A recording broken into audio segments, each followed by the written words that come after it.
We welcome you to Charlotte Motor Speedway, where tonight the stars of the In the Pits News Truck Series and Tyler Watermullen go to do battle in tonight's event, the Blockbuster 200 at Charlotte, North Carolina, here at the famous Charlotte Motor Speedway. I'm Dawson Allen. As always, joining me in the booth here is Adam Kuhn. Adam, welcome to Charlotte, where we have seen some pretty impressive performances the past few times we've really come to this racetrack.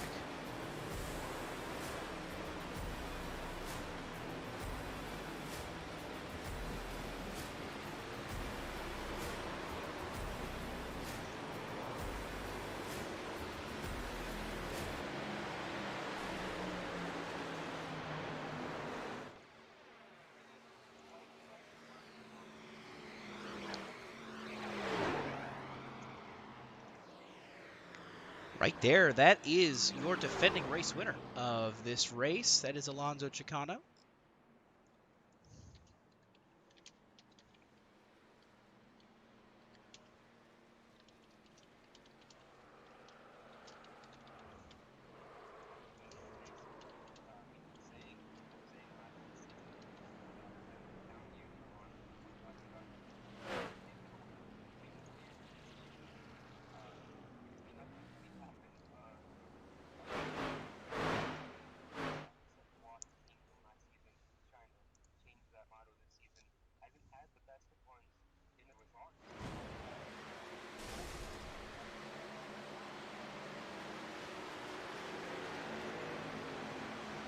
Yeah, he's still looking for the race win. We are now crossing 7 races into the season. And right now, Alonso sits second in points. He is currently just behind Michael Kruger by 15. So, talk about those guys that were looking to kind of bounce back this season. Alonso's doing a good job to start it, as well as Michael Kruger. Of course, he was having a fight back after being in the shadows of Jonathan Parker. And he's doing a good job right now as he currently sits as the points leader and the fastest car in this practice session. But just be wary, because look who is second fastest on track right now. That is Brett Bennett. Do we expect him to be there at the end of this? No. And just now he was knocked off that second place by Andrew Elias. But Brett Bennett is still actively seeking that first career win. He has been hunting for this win for so long. He is still the longest tenured driver without a win at 53 starts. This will be his 54th tonight. Some drivers that have already made some, big stats. See Bennett sliding right there like he was trying to take the infield road course section right there. Just kind of looking over some other drivers that have got some long tenures as well.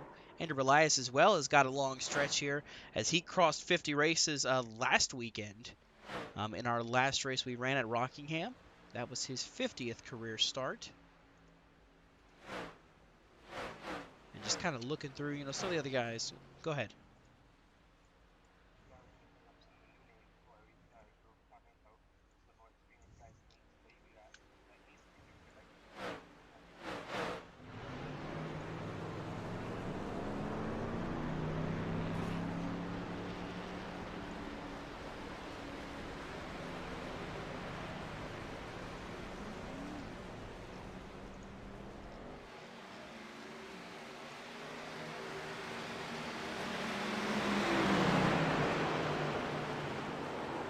Indeed it is. Now we are going to have a beefy booth here tonight because we have got our good friend, good buddy, and a longtime colleague here with us on JCTV joining us tonight.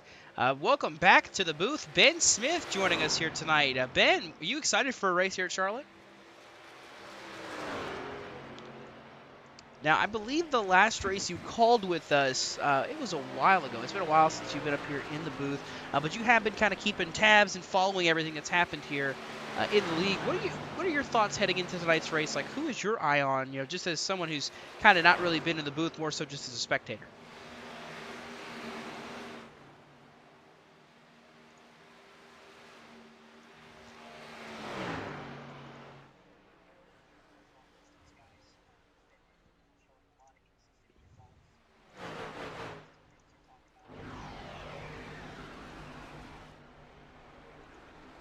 Of course, he is our points leader. He has the only driver with multiple wins in the season. He won the season opener at Daytona, and of course, 2 weeks ago, I should say, he was the winner at Watkins Glen. So we'll see what he can do tonight. Currently fastest in practice as well. Some other names we're looking at too. Alex Kerfan, 6th fastest. He was the first ever winner here at Charlotte back in season 2. Currently 6th fastest, looking to go ahead and get his 2nd win at this track. Just kind of looking through some of the stats from Kerfan. This will be his 57th career start tonight. Of course, he's got 3 wins on his career.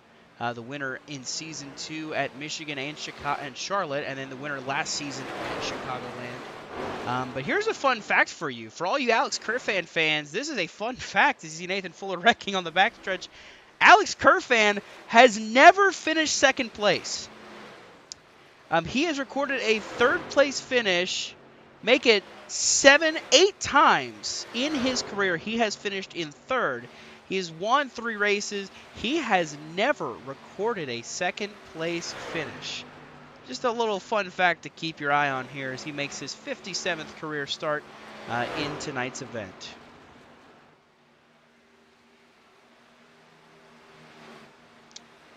Adam, who do you have your eyes on right now?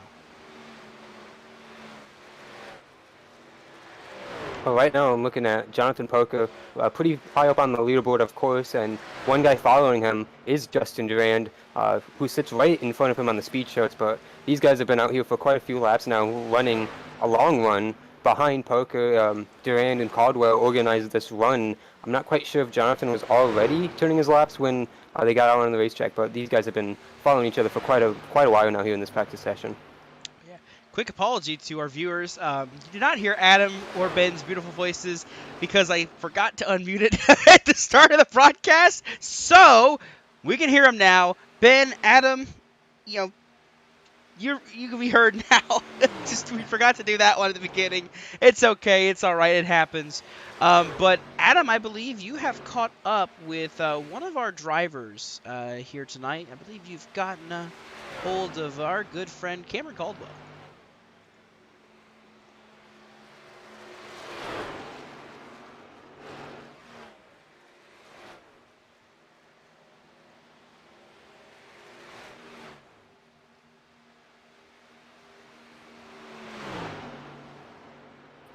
Hey Cameron, it's the guys in the JCTV booth. You got a copy?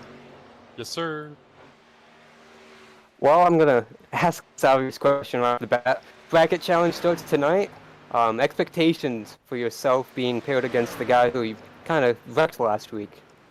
Yeah, I think I made it harder on myself last week than I had to. I know Josh, and I don't think he will seriously, take me out or anything, but he's gonna racing much harder than he probably would normally.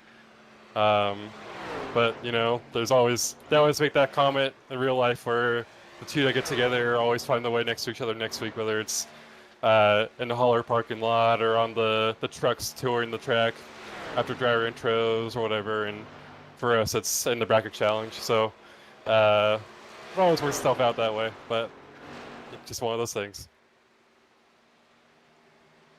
Well, I've been watching you the last couple laps, run with Justin Durand here on track, Justin Maher right behind you. So what have you learned in this practice session for this 12 radius machine for this race at Charlotte tonight? The setup was really tight. There's a little bit of a conversation between the league the past couple days where iRacing has taken out some of the setup options, so we're left with one for tonight and a lot of the tracks coming up. So it's much tighter than we're all used to, so it's just kind of like a learning curve for that. I don't typically do super well with tight setups, so I was just telling my teammates before I hopped in here that I probably got to really underdrive it the first run to see where it goes. I won't have a very long run to go off of for practice, so just kind of learning on the fly more or less. But yeah, it's gonna be interesting because obviously everyone's on the same setup, so everyone's gonna be tight. So just be a matter of who can serve that right front the best. Absolutely. Thanks, Cam, for your time. Good luck here in the Blockbuster 200. Yep, thanks, Adam.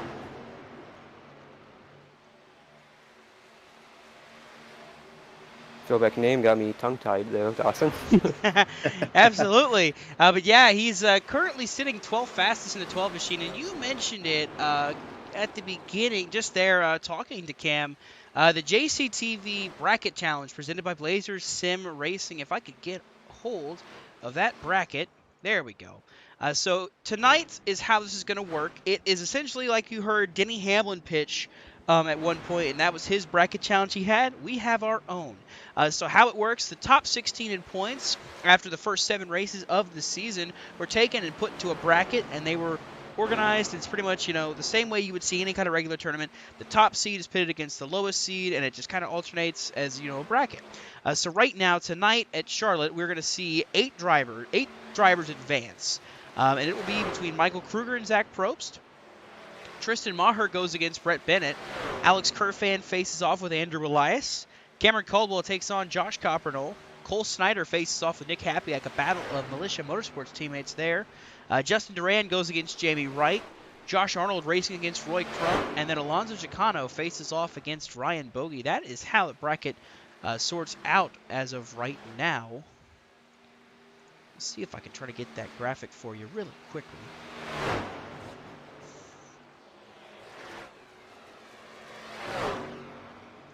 So that way you can actually see what I'm talking about.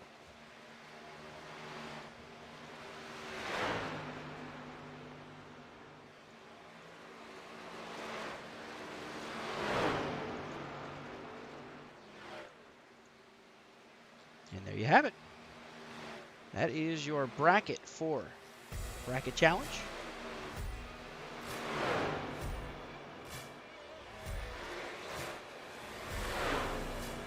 So you'll see these drivers pretty much. You're going to watch these matchups. We're going to keep our eyes on them throughout the race. And just to see what kind of happens and how this shakes up. You see there at the top right, the champion gets a $75 bonus. And the biggest upset of this tournament scores a $25 bonus as well. So we'll be keeping our eyes on that to see how things play out here for tonight's race.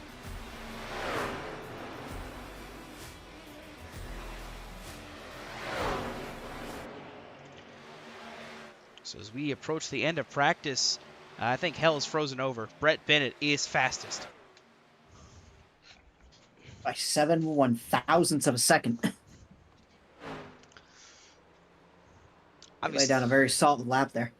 Obviously draft assisted for sure. The way this has been going, a lot of these runs you've seen, it's a lot of guys that are running together in a big pack more than anything, and that's what we're going to kind of keep seeing as a trend here in tonight's race. And Brett Bennett, though, fastest on track, so good for him so far. Will he be able to break the streak tonight? I say the answer no, but time will only tell. And, of course, Jonathan Parker is out here tonight. He is 5th fastest right now on track. He does not want to join us in the booth for some reason. I just think he doesn't like us anymore. I think he's finally been run back off to try to keep running these races. He probably doesn't want to incur the wrath of the old commentator's curse. We'll find a way to give it to him anyways. But also, too, right there, last week's winner, Tristan Maher to his outside. Maher is only 16th fastest right now. Really hasn't had a lot of speed in practice, it seems like, that 69 truck. He's definitely going to struggle to kind of get it up here. He's going to have to rely on a good qualifying effort, it seems like, more than his practice. Currently sitting in 16th here on the speed charts. I just kind of look into the field. I notice a name as well that we haven't seen in quite a while. Wesley Rose, and that number 80 truck. Back here tonight, making his return to the In the Pits News Truck Series. Excited to have him back in that number 80 Mobile One Toyota. We'll see what he can do here tonight. Yeah, Dawson, bringing that up, actually, Josh Coppono spoke with us on Fastlane that aired earlier today. Talked about Wesley returning.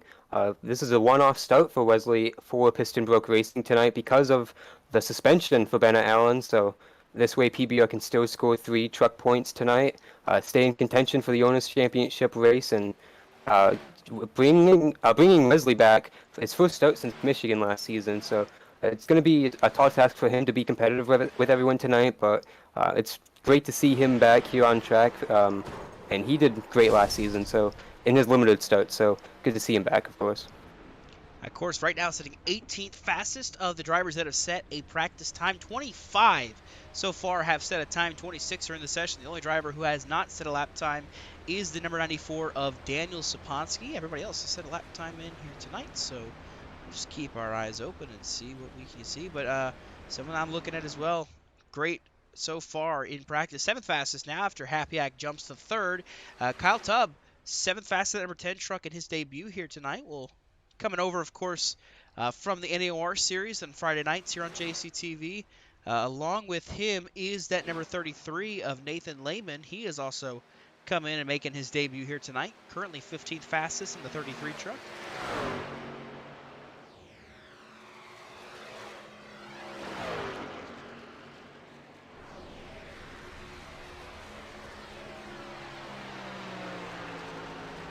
Checkered flag flies in practice. Brett Bennett, for the first time ever, you'll see his name in number 1 and a checkered flag. Michael Kruger, 2nd fastest, and then it was Nick Hapiak, Andrew Elias, and Justin Durand. That is your top 5 at the conclusion of practice as we get ready to qualify here for the Blockbuster 200. I see Brett Bennett is one of the first trucks ready to roll. So we'll see what that 47 can do. See if he can match that practice speed with some qualifying speed. Yeah, I'll be curious to see what he can do here. If he can back up what he did in practice, he should have a clean racetrack to start the race ahead of him. And then it's a matter of making sure he doesn't fall into the trap of beating himself. Absolutely. Now, if you see here as well, if you also are a common watcher of JCTV, you'll notice that the qualifying ticker now has an added bonus. We can now see RPMs, at least somewhat. We can see that telemetry, the RPMs, and you can see the you got the RPM meter, but you've also got now a gauge to show you what it's pushing at, which is pretty cool. Shout out to Cameron Caldwell for everything he does for our graphics. Without him, this would not be as clean as it is, and this would not run as well as it does. Cam keeps it a well-oiled machine, and we thank him for everything he does for our broadcast graphics. So Brett Bennett rounding turn 4 to set his first qualifying lap. Excuse me, it's gonna be a 30.582, the first on the board. We'll see what everybody else can follow up with. What he gets really set a fast enough time. Yeah, Jared Wilson spun out on his first lap coming through 3 and 4. So he went back to the pits, gonna have only one more shot left for the 83 truck.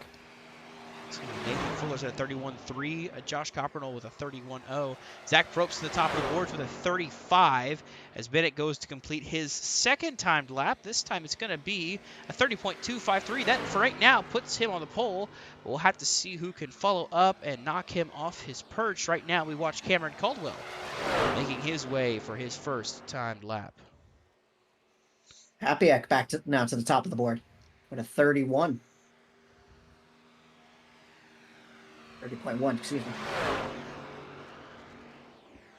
Now, something I'm noticing with these two drivers we've seen so far, it almost feels like super speedway qualifying, which is the typical strategy you would see in super speedway qualifying. Run that higher lane on lap 1, and then lap 2 is when you're going to hook it to the bottom.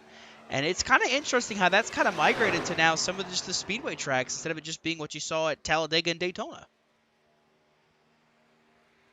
That is interesting, Dawson, and I'm wondering if maybe that's a fact with their finding because of the way the trucks behave. The trucks are obviously a larger, bulkier vehicle, and perhaps going to that outside line just gives it more time to give it up to speed, and then basically so you can turn lap 2 into the hot lap. Well, that time, the 30.276 puts Cameron Caldwell 6th fastest on the board as he completes his lap. We're going to look and see Justin Durand making his way through turn 2 to start his qualifying run. So we have just under 2 minutes to go in qualifying. Kerfan has now gone to the top of the board. That was Kerfan, a former winner at Charlotte back in Season 2. Looking to score his second Charlotte win in his career.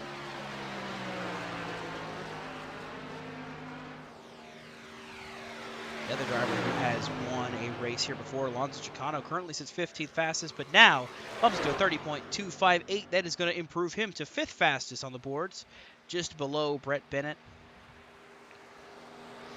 Top 5, we'll see what Durand can do as he rounds 3 and 4, wrapping that bottom lane in that number 5 JCTV truck. He'll cross the stripe this time at 30.208. That's good to put him 4th fastest here in tonight's qualifying. And with about a minute to go, we've kind of running out of time for drivers to set their laps. And there's Andrew Elias sitting on pit road right now. So someone just jumped up a little bit. Tristan Maher goes 12th fastest, and it looks like the only driver left out doing any kind of qualifying is Harold Tucker III in that 64 truck. Michael Kruger just jumped all the way up to 4th from, I believe, the 14th position on his 2nd lap here with a 30.2. Harold Tucker's first time by is a 34.84. We'll see what that number 64 can do. Oh, hang on to Sliding in it. the corner. What a save. Great save, but that's not going to save that lap time. He is not going to be able to improve it.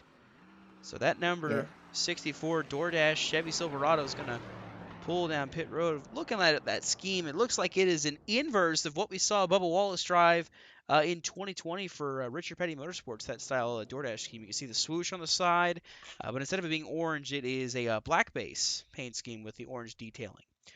Anyways, at the end of that, qualifying is complete. As we now look ahead to the starting grid here presented by Mardon PC. So we take a look at your starting grid. Starting on the pole for tonight's race is going to be the number 30 of Alex Kerfan, looking for his 2nd win in Charlotte. Nick Hapiak starting to his outside. Then it's Cole Snyder and Michael Kruger making up row number 2. Row 3 sees Justin Durand and Brett Bennett starting alongside each other. Row 4 will see Alonso Chicano, the returning winner here at Charlotte, next to Nathan Fuller. And rounding out your top 10 is Cameron Caldwell in the 12 and Zach Probst in the 62. Starting 11th is going to be debut driver Kyle Tuttle in truck. Josh Arnold starts alongside him on row 6, with Tristan Maher starting in 13th, last week's winner at Rockingham. Nathan Lehman also makes his debut in 14th. Josh Coppono starts 15th. Wesley Rose qualified 16th, and Harold Tucker III qualified 17th after that slide in turn 2. Roy Crump qualified 18th, and Jonathan Parker starts deep in the field in 19th, sharing row 10 with his teammate Jared Wilson. And in row 11, we have Smith in the 3, followed by Andrew Willius in the 44 in sharing row 11. Row 12, we have Daniel Supansky in the 94, and then on the outside we have Scarborough in the 53.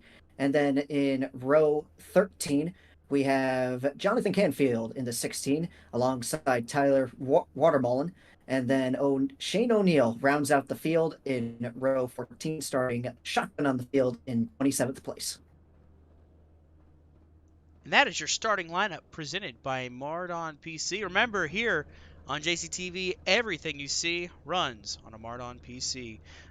Reach out to Brian Haynes and see if you can't get yourself a new computer or some other racing equipment on MardonPC.com. He's a great guy to deal with. And I'm not paid to say that kind of stuff either. No, he's always great to deal with. Any kind of issues I have with my computer or anything, he's always ready to help me fix it. So shout out to Brian Haynes. And also, too, it's Father's Day weekend. Brian is a father. Shout out to him. Happy Father's Day to you, Brian Haynes, and everybody else that is a father here on JCTV. We got a couple that are new, a couple that are expecting, a couple that have been fathers for a couple of years now. We want to shout out to everyone, give them some love. Shout out to my dad. He is currently out racing, drag racing right now. Hoping the best for him tonight. Wearing the shirt, representing the team for him. So yeah, happy Father's Day to everybody out there. So as we get ready to roll, we're going to take a look at your race analysis here. It's 134 laps for 195 miles. It's 34 laps to the end of the stage. The fuel window is about 46 to 50, so we will have at least one pit stop we'll need to make in that second stage. Partly cloudy is the weather with a track temperature of 77 degrees Fahrenheit. Quick rapid fire, pick to win. Start with you, Ben. I'm going to go with our points leader, Mikey Kruger. He's put up a lot of wins this season and shown some great consistency. I expect him to shine through and get another victory here today. Adam, quickly, who's your pick? I'll go with Cole Snyder making a surprise tonight. I got Justin Durand in the 5. Alex Kerfan, Nick Hapiak lead the field to the front straightaway, and the green flag flies. We are racing here in the Blockbuster 200.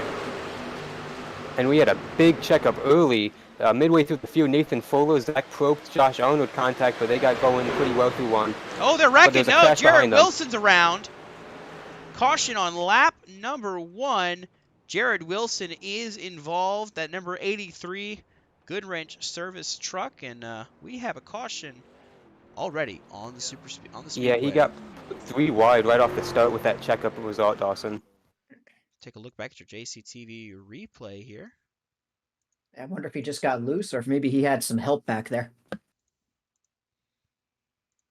So we will go back and show the restart, or the start You got of a the little bit race. of help there, Ben. And you'll see where they kind of stack up right here ahead of them. Yeah, there they go. It's on the tires. Let's get things going. He sends to the inside of Roy Crump to go 3 wide. Oh. Did the 94 get in the back of him?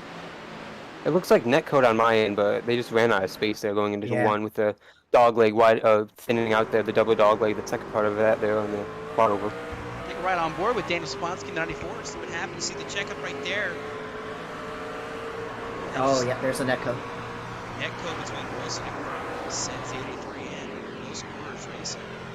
And it's going to what you're going to expect in this kind of racing, how it goes. We'll take our on-board ride with the 70 of Roy Crump.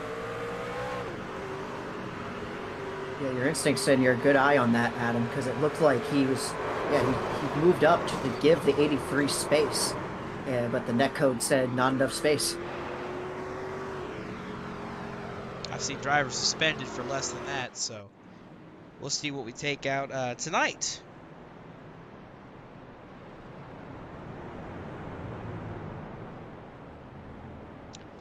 So as we see the drivers start to just make their way around, pace laps here. Alex Kerfan's fine with it. Has 4 laps led, and that's less he's got to worry about trying to race green flag here, as we barely even made it through the first set of corners before this caution came out.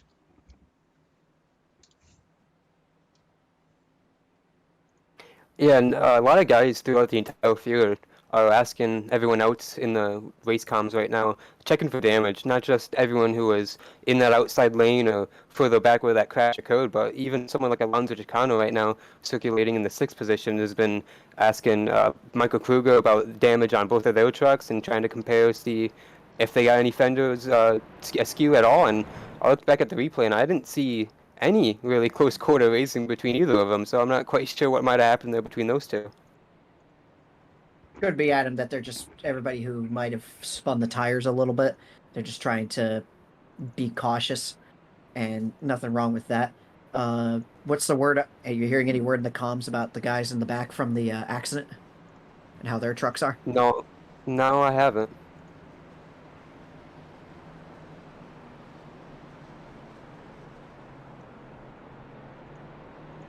Kruger, see what he chooses here. There's Josh Coppertone on the 42. Coppertone, Chevy Silverado, he chooses the bottom there on this, getting ready for this restart. Let's move the cameras with some other drivers here tonight.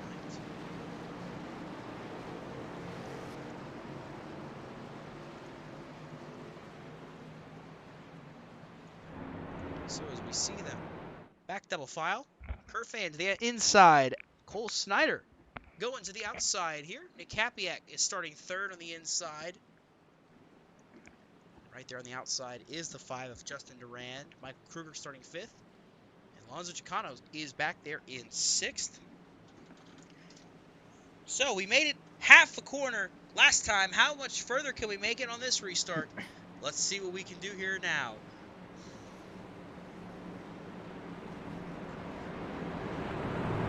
I think they should make it get going this time, Dawson, considering that was a netcode resulting accident. Nobody was really trying to do anything crazy. I think they'll get going here. Let's see what we can do. Pace truck dives to the safety of pit road, leaving the field back in the hands of the 30 truck of Alex Kerfan. This time they head for the Geico restart zone, and the green flag is back out, and we're back to racing here at Charlotte.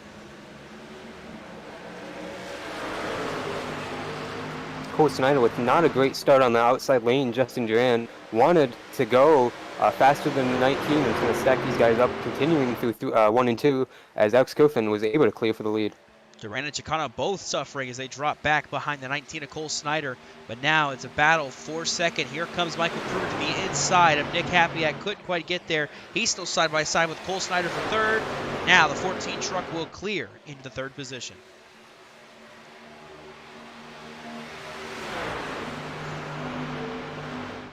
It looks like Snyder's going to have a mirror full of Brett Bennett coming up behind him in hot pursuit, followed by Duran in 6. Looks like those top 6 are getting a little bit of separation from the field. Everything getting single file all the way back to, looks like about maybe the 16th position. That's Daniel Zamonski.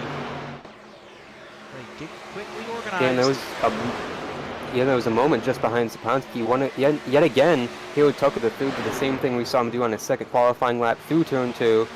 Saved it yet again, but he dropped all the way to the rear of the field, just letting everyone pass by on the back straightaway. Just ahead of him, that's the 16 of Jonathan Canfield, making his second career start here in the 50 News Truck Series. Of course, Canfield announcing yesterday he's going to be a father of he's going to have a daughter. So that's what they were expecting. So congrats to Canfield and his wife on their baby they were expecting. So they were celebrating that yesterday. Meanwhile, up ahead here, Daniel Zamonski moving through the field as he battles with Roy Crump. Josh Copperdoll right there. Andrew Elias is there. Tyler Waterhole, unfortunately, is there as well, as they are all battling here, scrapping for spots from 17th on back.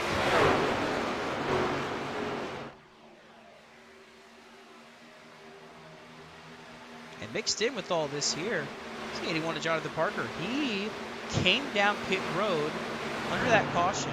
And I don't know if he just topped off on fuel or what, but he is probably back here in 22nd right now. So he has put himself in the hornet's nest pretty early on in this race.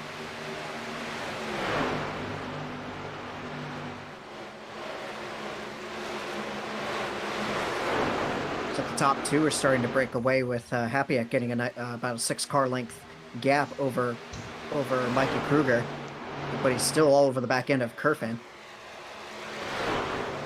It's not really pulling away from Hapiak. They're still staying right there tight together. But after that, you see from Michael Kruger to Justin Duran, they are in their own little pack as well, the 4 drivers there. It looks like they're starting to battle again. Battle for second, about to heat up, or for third, excuse me, between Kruger and Snyder. Snyder wants to get back by that 14 machine if he can. See Brett Bennett peeking to the inside of Justin Duran. These two, they had a legendary battle at Charlotte before. It was not the oval, it was the Roval back in season 2. But I mean, these two were joined at the hip for that race, and now they are currently battling each other. This time though, for 5th instead of for 7th.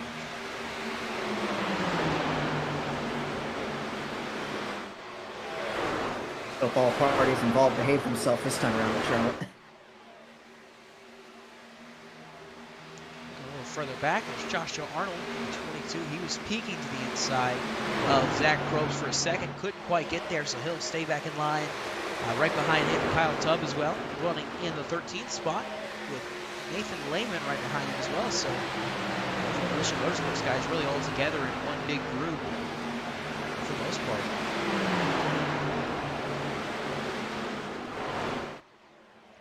Meanwhile, battle for third. Snyder to the outside of Michael Kruger. Kruger going to slot right back in line behind him, staying ahead of the number 5 of Justin Durand.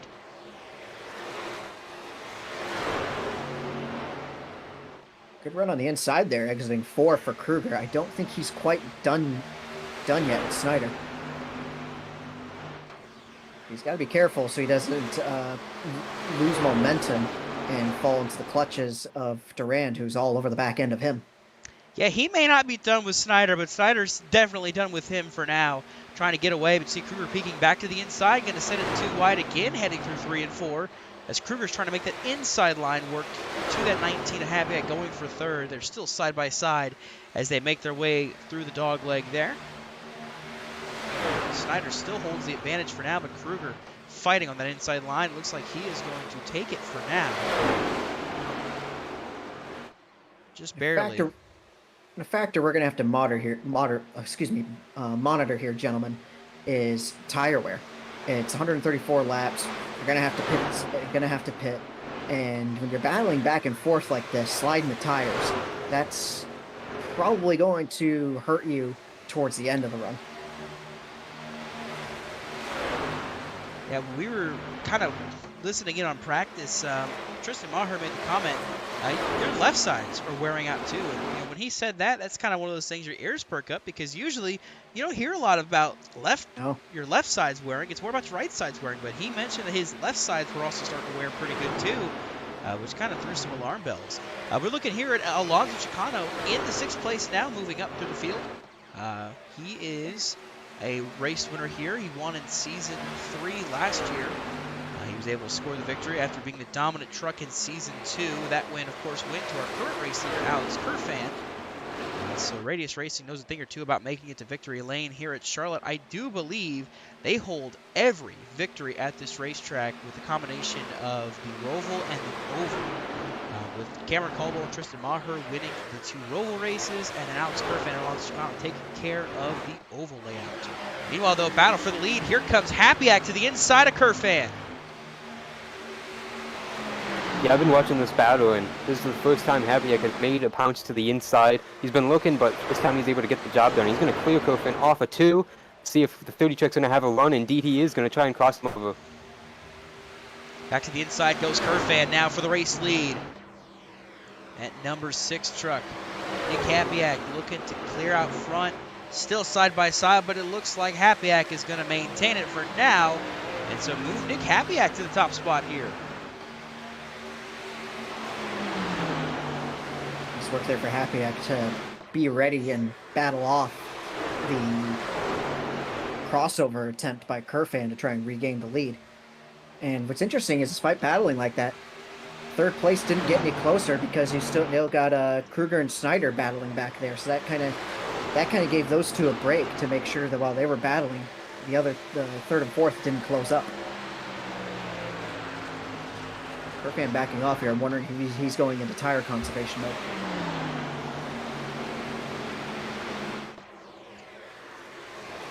Two times since Nick Happyak recorded a top 5 finish. That was the end of Season 3. Both of those races in the later portion of the season. But his best career finish, of course, was at Martinsville. That was a 4th place run. And then a 5th place run at Homestead that followed. But right now, currently leading the field. Right now, his total lead lap count entering tonight's race was 66. So let's see if he can try to double that and maybe go for his first win here in the Independence News Truck Series. But noticing, too, look at this mess back here. It's a big mess. See Kruger, Snyder, Chicano, and Duran have caught Kerfan already. They're looking to steamroll their way towards catching Nick Happyak. Yeah, Ben, you posed the question, wondering if Kerfan's just trying to save his tire. If he was, I don't think he would have wanted to be in this gag or swamp of 5 trucks breathing down his neck. Now, in this 2x2 mess with Kruger, right in front of him, and Kerfan's going to slide up a little bit there towards the 30 truck, but Kerfan's going to be almost 3 wide here as Chicano's peeking towards turn 3. Man, I just know Chicano was thinking about going 3 wide. He's still thinking about it here, trying to shove the nose inside the 19. Oh! Slight contact! It's going to sack them up even more. Here comes Brett Bennett, Cameron Caldwell, Tristan Maher. This is a clump of trucks now. The whole top 10 is here. Nobody wants to wait now. They want to make their move as quick as possible. Kerfan trying to hang on to it here. We've got just under about 13 laps to go, I should say, to the end of the stage. Michael Kruger is faster than race leader Nick Happyak right now, but everybody else right here, all the way back to 10th, which would be Nathan Fuller right here, they're all battling for valuable positions because at the end of this, the top 10 are scored with points. They earn points. So if you finish 11th, you get nothing. So that's Zach Prost and Nathan Fuller battling back in the background, but also too, Duran and Kerfan are fighting for these points as well. And Chicano desperately needs to get by these guys. He's 15 points down to Michael Kruger in the standings. He wants to get some more, but, you know, being behind Mikey by that many spots right now, it's definitely not going to help him in his points battle. Easy, Alonso. Alonso wants to take it 3 wide, but with the tire wear right now, I don't know if that's the wisest move. Alonso doesn't. Alonso wants to take it 3 wide, but someone who's going to force the issue is the 47 of Brett Bennett. He is doing his hard. He is trying his hardest to force that situation. Oh, contact with Justin Duran. Doored him there. Duran gets on the apron. Duran washing up. He's somehow going to miss Brett Bennett. Everybody's going to have to check it up, roll it up, and the benefactor in all of that is Brett Bennett, who jumps to 4th. Did you almost have a sense of deja vu there, Dawson? These two have had so many battles with each other. I mean, Brett Bennett's had so many battles with everybody, but it would becoming no surprise that he would have a battle with a Durand. You know, if I had a nickel for every conflict that Brett Bennett had with a Durand, I would have a little more than 2 nickels. Michael Kruger closing the gap, though, on Nick Hapiak, as you see the cluster back in the background there as they continue to battle. Brett Bennett now to his outside, looky. Here's Alonso Chicano now trying to fight to get up there into that 4th spot. We're making the 3rd spot on Alex Kerfan. I think Alonso there almost thought about splitting the middle and thought better of it. Looks like he's going to draft up behind Brett Bennett, who's probably been conserving his tires a lot better. Try and get him by the 30, who definitely used up, it looks like he definitely used up a lot of his stuff at the beginning of that run. And they're nose and tail here. Get you a look at all the action here in this pack.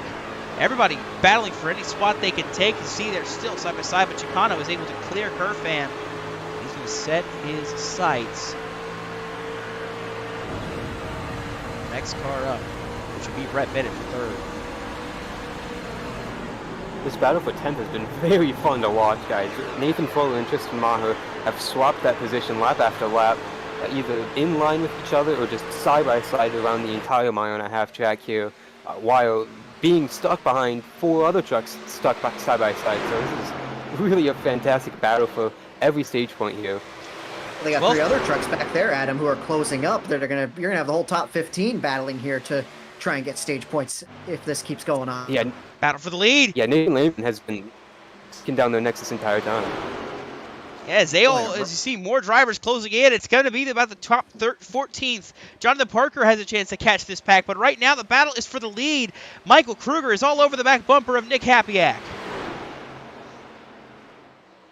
Kruger has been running some pretty good lap times, about half a tenth faster than him per lap. Gets good run on exit from 4, and that allows him to get a nice run down the front stretch. Let's see if he can make a move here. Alonso Chicano just got by Brett Bennett. That is for the 3rd position, which will be important for points, especially with Kruger now only being 1 spot ahead. That's going to help Chicano at least ease the blow that Kruger is trying to land here.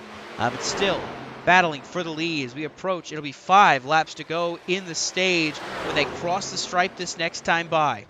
Hapiak trying to hang on. Kruger is fighting for this top spot if he can get it. You see, spinning in the back. Cole Snyder's around. The 19 of Cole Snyder spinning in the infield. Somehow he kept it from going back up into the track. Caution will fly. But then man, no! Alonso Chicano's around. Brett just keyed up on the radio saying the 25 was not clear, so we'll have to check the JCTV replay. Definitely is what it looks like. Oh no! Oh, that looks like it. He had some help. First thing we'll do, we'll take a look back and see what happened to the 19 of Cole Snyder. To show you what happened to the 19. Yeah, Dawson, I was just looking at it. Coming out of drifted up the track off 4. Drifted up, and it looks like maybe a little bit of netcode too, even with Cameron Caldwell. You see Probst, yet again, another instance of Zach Probst just not having a horseshoe. After we look at what happened with Brett and Alonso, you need to go on board with the 62 because he drifted the entirety of turn 1, went through the grass, caught air. He had a huge moment. Yeah, there's the netcode right there, and you'll see right here he makes the contact with Cole Snyder, and he goes off-roading. And you see up ahead, there's the contact. Oh, contact doored. Zach Probst got doored. I think that's Lehman. Excuse me, Nathan Lehman. But Probst, had to fight like crazy. Let's take a quick look at that one. Could have been much worse for the 62. My goodness. See right here, contact with Lehman and just has to slide it and save it. But now up ahead, you see Alonso Chicano in the wall. We're going to go back and show you what happened between Bennett and Chicano that would ultimately lead to this caution coming out. You see Snyder wrecking in the back. And then right here. Oh, yeah. It almost looks like Chicano thought he was clear. Yeah, it definitely looks like he cleared himself. As far as I can tell, the Bennett never came down. Let's see what the onboard shows.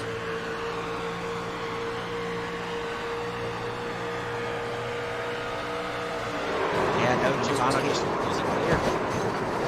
Just wrecked himself.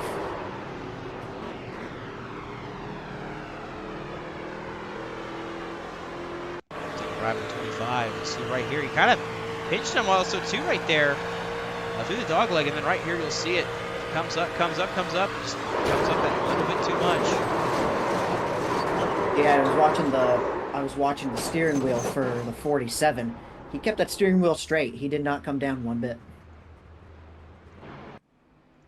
So Chicano is in the pits to get repairs. Now I see Andrew Elias stayed out to lead a lap. He is going to roll it down pit road, it looks like this time. So that'll hand the lead over back to Nick Hapiak. And so what I'm going to watch here, I believe we're getting ready to choose this time. Dawson, the caution has been extended, and this caution was declared the stage break, so Nick Hapiak is the stage winner. So there you go. Nick Hapiak is going to pick up the stage win. Let them cycle through here as they all make their way around Andrew Elias.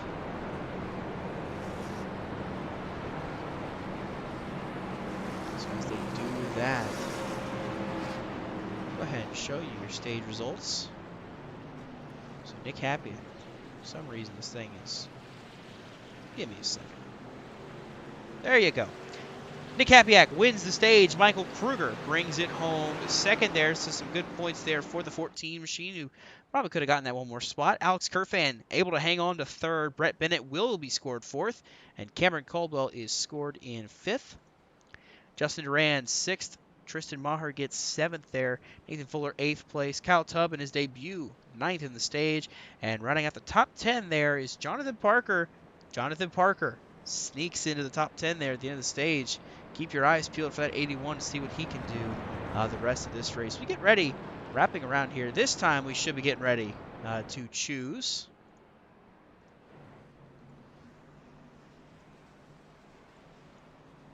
So as we'll get set here.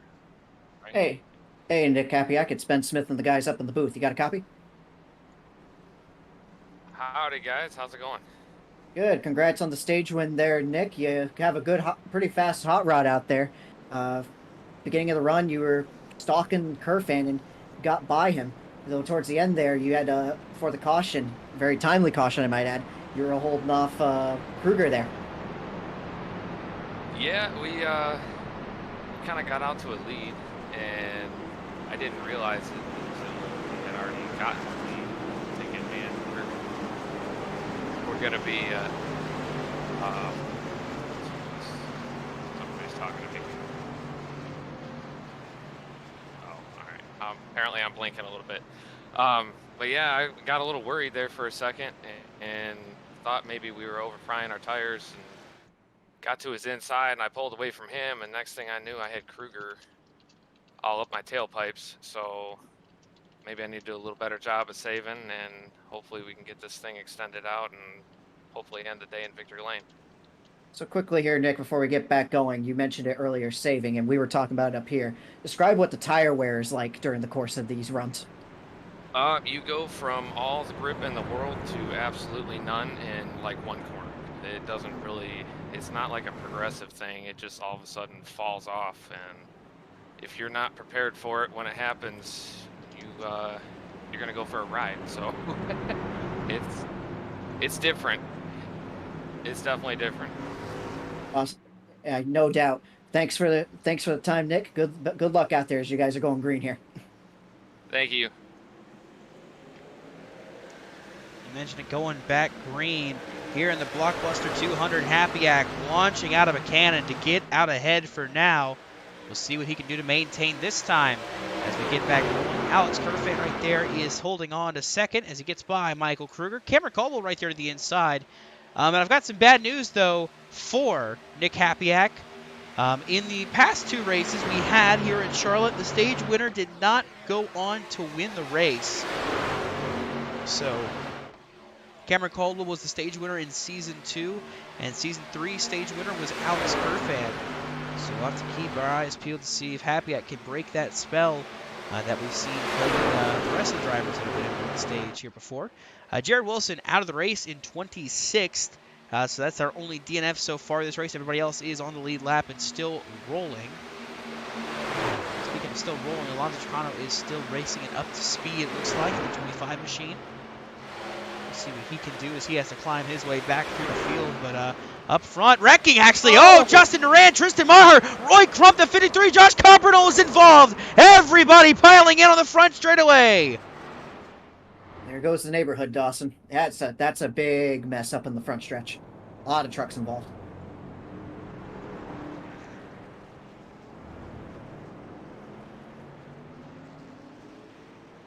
Man, it looks like Justin just caught the wall, and Nathan Fuller had nowhere to go, and it was just a chain reaction. Like you guys mentioned, just pretty much a graveyard of trucks there on the front straightaway for a second, with these guys flying way in.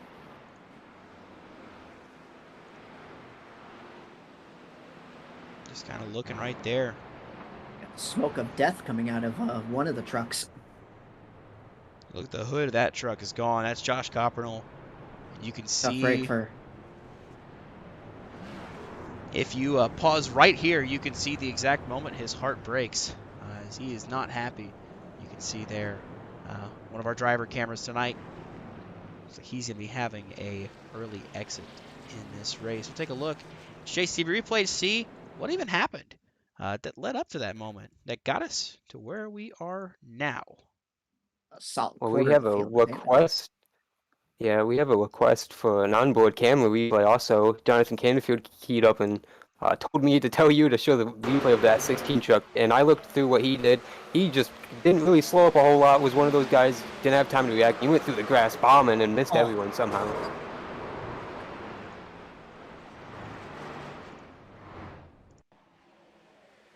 Take a look from your starter camera, actually.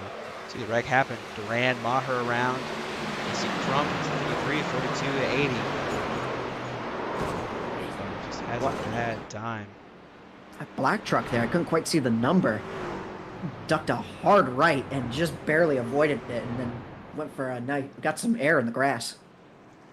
Jake Scarborough got involved. He had a contact with Roy Crump there. A little further.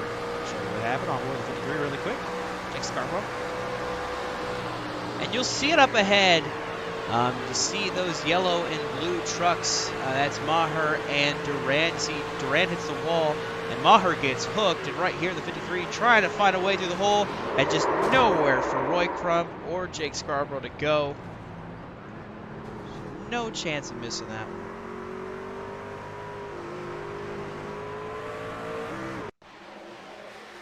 You see Duran hits the outside wall. Nathan Fuller had nowhere to go. Tristan Maher nowhere either. And then right here, Duran gets hit by Josh Coppernoll and Wesley Rose both. At the request, take a ride with Jonathan Canfield. Let's see how he makes it through this one.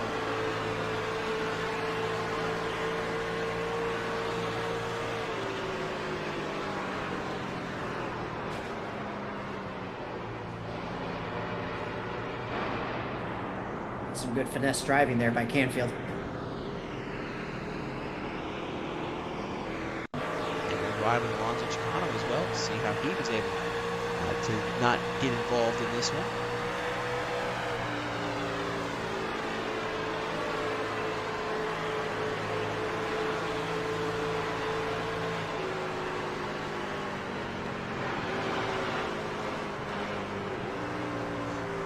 That stop truck right there, Tristan Maher, definitely was a sight to behold there for Alonso Chicano. But how about a ride? It was one more ride actually here.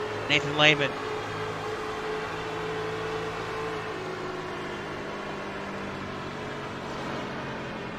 Pace truck's getting ready to roll off the track here, Dawson. Whoa, man, he just barely avoided that. Great heads up move by Lehman. Green flag back out. They don't give us enough time to look through the wreck. They don't want us to see what happened. Green flag flies. Alex Kerfan leading the field here. But that wreck's going to take out some drivers. Tristan Maher looks like the only one actually that is fully out of this race. Other drivers, though, trying to get up to speed. Justin Durand pulling off pit road back in 24th right now.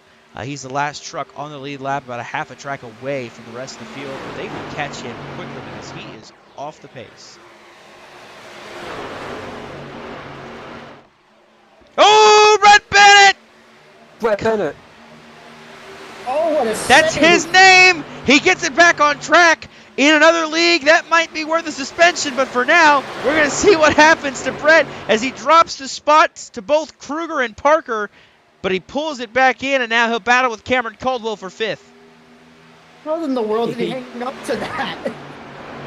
He did a great job going over the ramp there, which is the little chicane, and merged back into traffic right into Cameron Caldwell's lane. And luckily, Cameron gave him enough room, and he missed some Danny Sponsky now in the front straightaway. That was an insane drift. I don't believe it.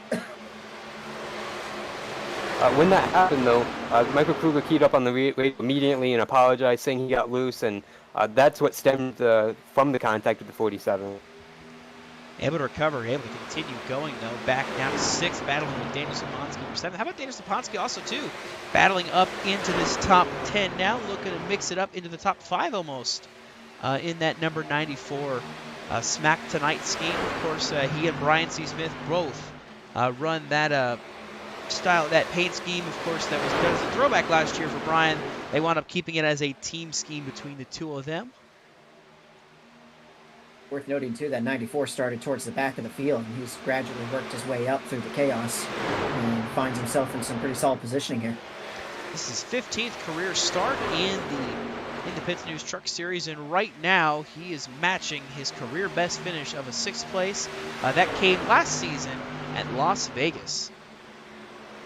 It was one of his 2 career top 10. Zach Probst, I think, hit the apron there in the background, drifted up, but was able to keep it off of Elias. You see Bennett continues to slide back to 9th now for the 47 as Probst looks to try to make a move to the outside. Now going to have to settle for going to the inside of the 47. This is the battle for 9th.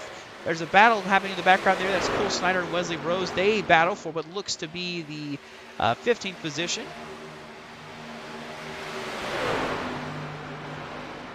But up front, you can see the top 4 pretty much all lined up and cruising along here as Kerfan leads Hapiak, Kruger, and Parker.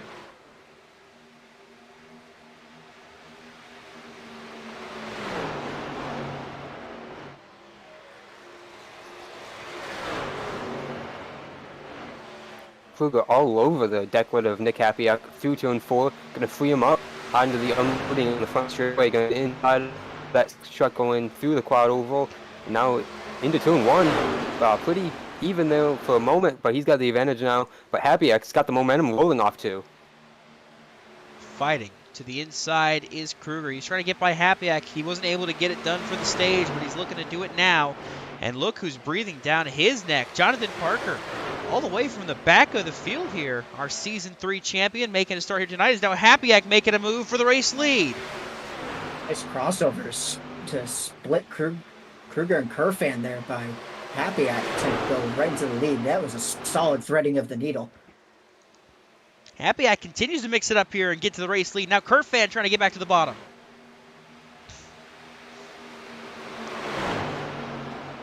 Crossover move by Kerfan here. He's not willing to give it up. We saw during the stage earlier that Kerfan and Hapiak both kind of pushed it pretty aggressively early in the runs. And then by the end of the runs, they were basically out of tires. Ooh, Kerfan drifted up. He was able to keep it off Hapiak. And now the 6 of Nick Hapiak. And that number 6, Juicy Spider Ford F-150, he will maintain the race lead as Michael Kruger now goes to 2nd to the inside of Alex Kerfan. Oh, I think of a save there by Kerfan to hang on to it.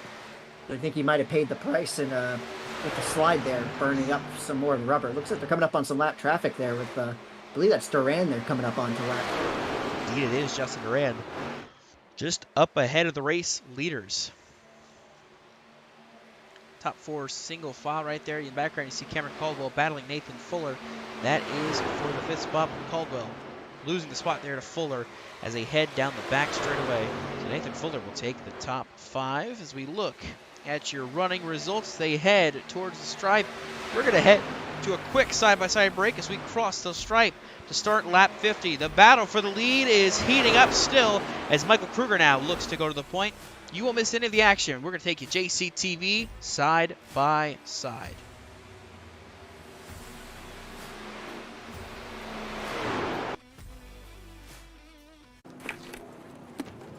Hey man, you cut me off back there. What you gonna do about it?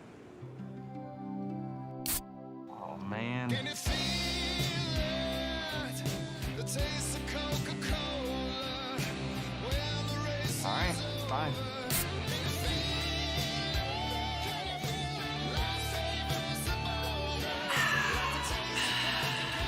Are we good? We're good. Man, we're door to door. I have the better car, fresher tires. I drove it in deep, and you missed it. I know you wanted to watch it, but you got throttled by your data plan, and it slowed you down. You hit your data limit streaming all that techno music, didn't you? I mean, really?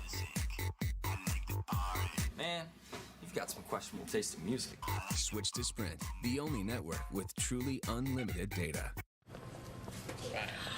Oh, wow. You're Kyle Busch. Yeah. Hi.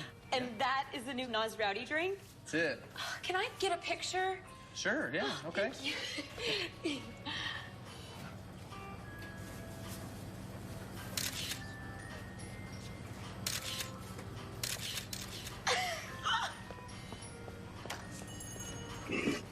Oh no. Get rowdy. So, Jenny, what makes you an awesome different driver? Well, there's a lot to it. Man, it's a rush. So what makes home selling with OfferPad awesome different? Oh, so much.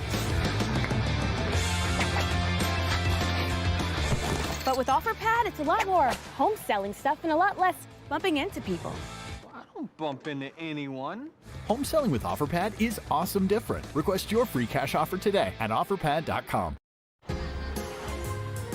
Man, running out of hot water, that's like running out of gas during a race. You got that right. That's why I'm getting a Richmond water heater, man. They're dependable. A real winner. They got everything here, too. And the prices, they're low. Come to Menards. Check out our huge selection of Richmond water heaters in stock today. You'll save big money now. Low prices, lower energy cost. Man, what an awesome store. I'm proud to have them as a partner. Let's go win some races for Menards. Let's do it. save big money at Menards. So what do you got in that loader, Tony? Just did my mail run, Chase. 3,100 pounds of letters from the best fans on earth. You have this many fans. Yes. You sure some of this isn't hate mail? Nope. All fan mail. This one's about weight loss. That's not mine. It has your name on it. I'm a popular guy. It says VIP membership renewal. Not cool to read other people's mail, kid. This isn't fan mail. Mahindra, the official tractor of Tough and Stewart Haas Racing.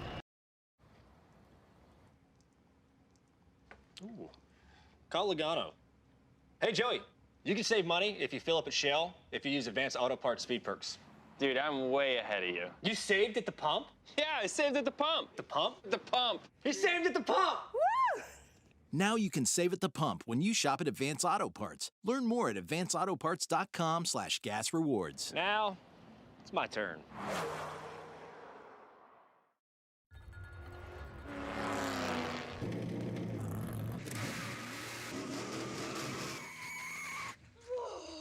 Dad, where'd you get that? Oh, you won't believe what just happened.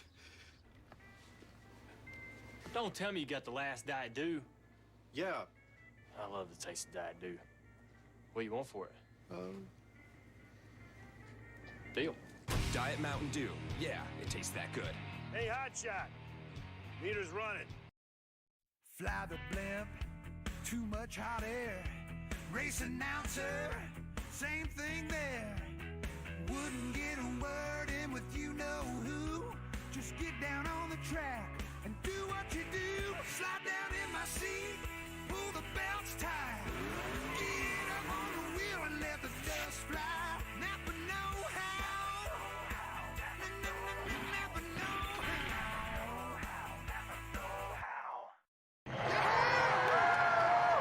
Joey, I don't know how you pulled that off, man. What's next?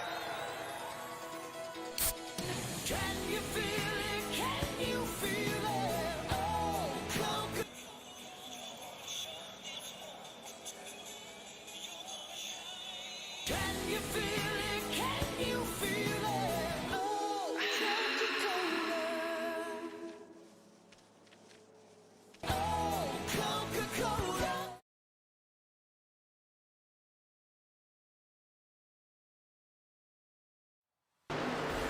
you saw it all in nonstop. The battle for the lead heating up yet again here at Charlotte for the Blockbuster 200.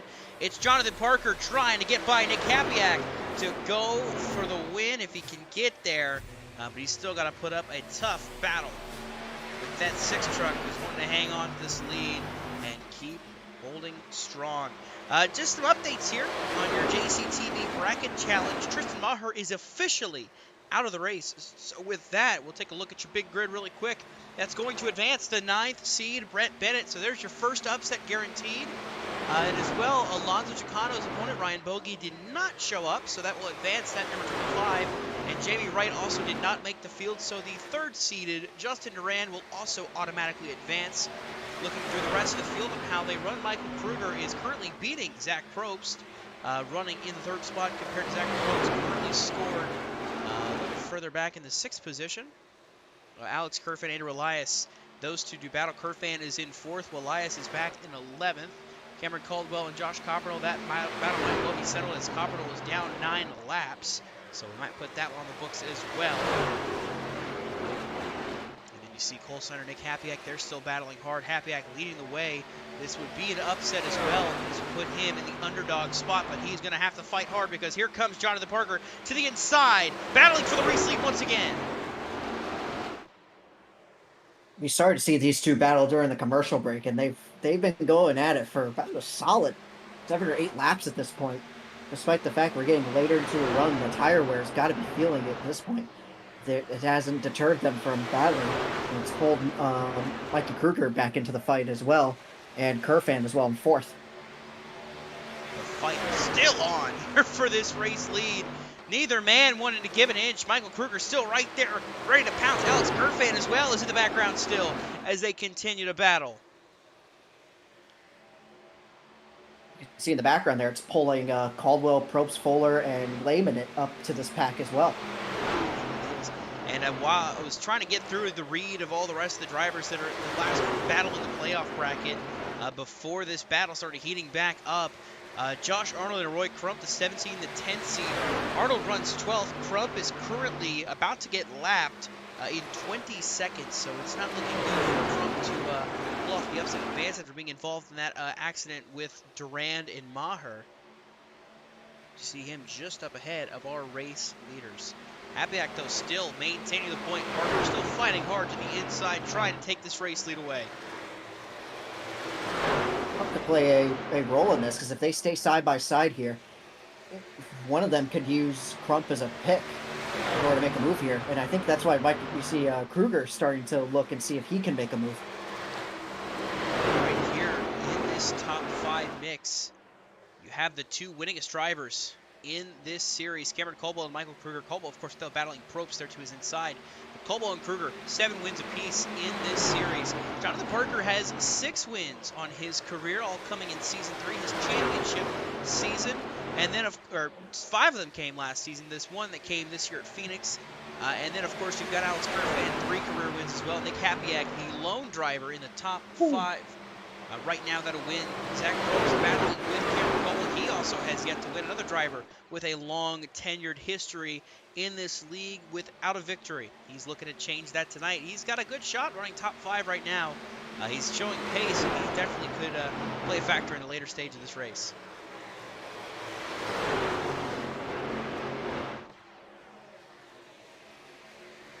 Parker See one truck pulling off. Oh, sorry, Don.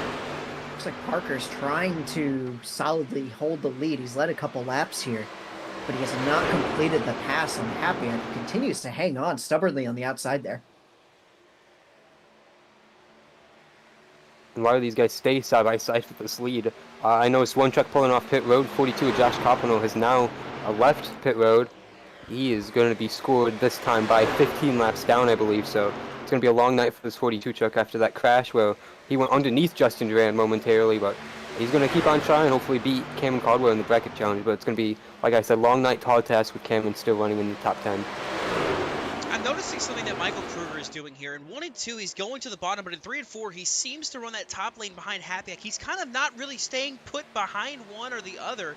He goes and alternates back and forth. This time, it looks like he's going to drift back to the bottom with Parker. But the last couple times, it seemed like that 14 was just mixing up and moving around back and forth to see where he wanted to be. But there he solidly puts himself on the bottom. Happyak now slotting in behind Parker. Now Kruger going to move to the inside of the 6, going for second. But you said it too. He's really stacked this top 7, maybe top 8 up right here as Nathan Lehman has now right here behind Nathan Fuller. They have about a 2-second gap over 9th place Brett Bennett, who's got himself a decent gap compared to that is Kyle Tubb. I just saw in the background it looked like Danny Szymanski had contact with Alonso Chicano. I couldn't quite tell, but it looked like maybe doored each other there, and you see Chicano trying to force the issue here. Chicano is not happy, it looks like, with this 94 of Daniel Szymanski. It looked like in the corner of the frame there, it looked like Szymanski threaded the needle between the 44 and the 25 and forced him 3 wide and nearly put Alonso in the fence. And so I can understand why Alonso would be upset about that right here. See right here, forces it 3 wide, and Szymanski drifts up. Maybe a little contact. He was trying to make sure that Elias had room. And they go through 3 and 4 right here. See Chicano gets right up on the back bumper of the 94 right here. Trying to voice his displeasure with that number 94 truck. But Elias and Chicano continue to swap this spot. This is 13th. They are back right now on the track as they approach the lap truck, the 70 of Roy Crump.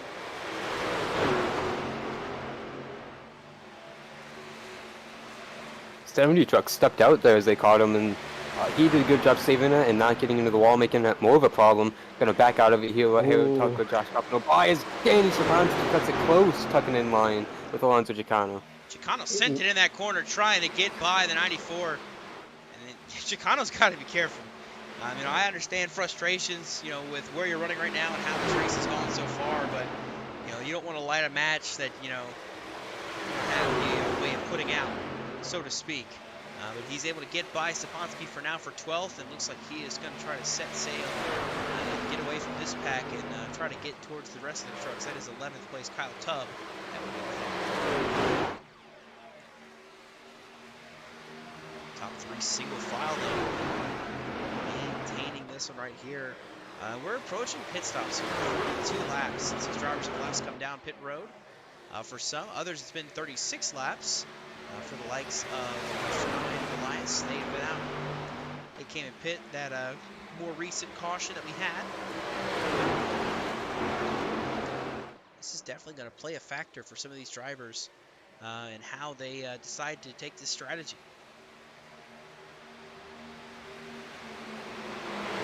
If you're one of the first ones to pit, you just hope everybody pits cleanly and you don't get trapped a lap down in the middle of the pit cycle if incident happens.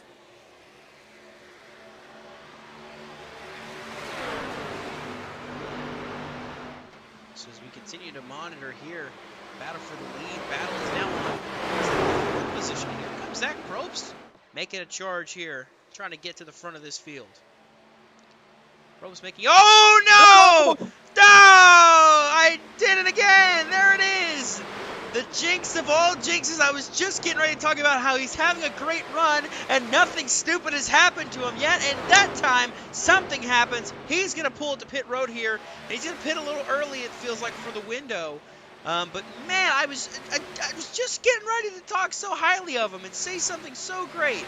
This is his 46th career start. His best finish was 3rd. That came in Season 2 at Nashville and then Season 1 at Auto Club. He's looking to improve on that, but right now, pulling it down pit road for his pit stop. It looks like it's actually a pretty smart strategy, Dawson. I mean, you've just killed what was left of your tires there. Might as well just pull it down pit road, get some fresh rubber on there, get a jump start on people, and try and make up some time. And he pitted in on that lap. He was sideways, so it is going to hurt him in the long run, but it's better than going out another lap or two and just completely killing the tires even more. He pitted on the lap that was already slow. The If you have a bad, it's making chicken salad out of chicken scratch. They don't call it chicken scratch. So he's able to pull down pit road. He's currently scored 21st now. First truck 1 lap down, I believe, in the 62. But he's got fresh tires, so he's going to have a way to try to fight through the field here. As the rest of the field, we should be seeing them pitting here in the coming laps. Commentators curse there every time you try to bring up his name, Dawson. Yeah, I think we should just stop talking about Zach Probst, period, and maybe then he'll find a way to succeed. I think that's what the issue was. It was just every time we mention his name, just something happens, and that might just be what's happening. But right now, Jonathan Parker leading the way. He has gotten to the lead. He is just not really looking back. Michael Kruger's trying to close back in on him, and it just feels like a repeat of last year. It feels like what we saw last year. Michael Kruger chasing Jonathan Parker. And that's what the situation is right now, as Kruger runs second to Jonathan Parker. Parker looking to become the third driver to hit 7 wins in this truck series. Of course, he's also looking to score another championship on Friday nights in the NAOR series, that of which he is currently second in the points.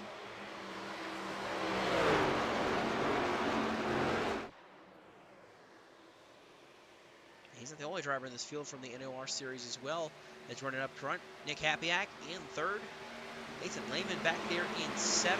These 3 run Friday nights as well. Josh Arnold in 9th place right now, having a good run in that number 22 DI9 Designs Ford F-150.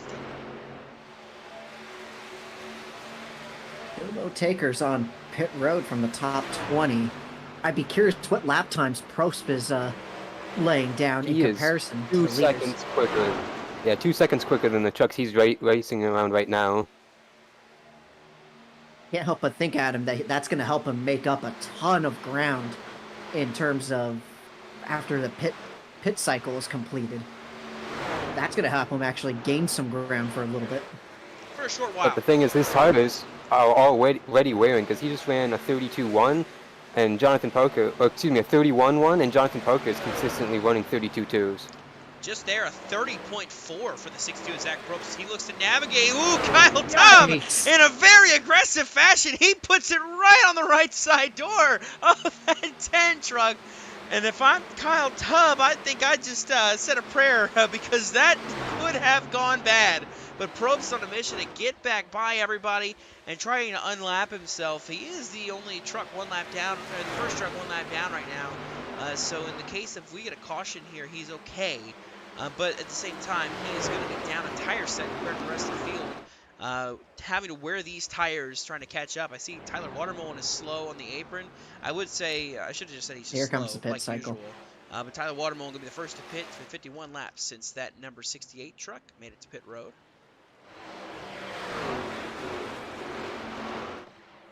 Yeah, when you're running that far back in the case of Watermullen and you're right in the pit window, why not? Come in, take some tires, see if you can gain some ground. Clearly working for Probst. Well, there's a difference between Zach Probst and Tyler Watermullen. Yeah, different situations, obviously. A little more than just different situations, but yeah, we'll go with that one. I'm trying to be nice here, Dawson.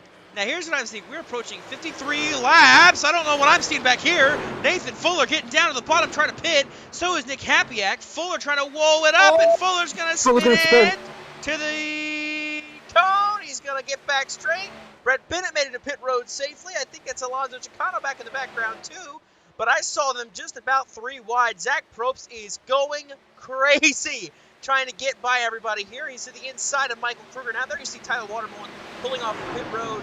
He's going to stay from going 2 laps down after a slow stop from a slow driver. It looks like Jonathan Parker might be warming it up. Indeed he is. Michael Kruger going to try to get in hot. He is going to fly it in, but he's going to save it, keep it from spinning like we saw Fuller do. So Kruger, Parker, Kerfan, and Coldwell pit this time. That hands the lead over to the series debut, Nathan Lehman, making his first career start here in the Pits News Truck Series. He takes the race lead away. I'd want to check the entry on Kruger there to see if make sure he didn't speed. Now, something of note, Lehman can go a little bit longer than the rest of the field. He pit 49 laps ago compared to the 55 or so laps that we have seen the other drivers pit. So he's got a couple extra laps he can kind of go before he's got to pit. We saw Josh Arnold just dive to pit road, so he will take service after 55 laps. Kyle Tubbs stays out an extra lap, as is Harold Tucker, Cole Snyder, Andrew Elias. They are on an alternate strategy, so we'll see how this shakes out for those drivers. And you see Zach Probst is going to cycle to 8th, but he is going to be eaten alive when these drivers get up to speed on their fresh tires. Kyle Tubbs pitting in this lap, and Michael Kruger left right with Jonathan Parker, so no penalty, no issue on the 14 truck. Coming out about 2 truck lengths away from each other, though. Zach Probst gets by Josh Arnold. See, there is Parker and Kruger. They are still together as they battle for what would be ultimately the race lead. This thing shakes out.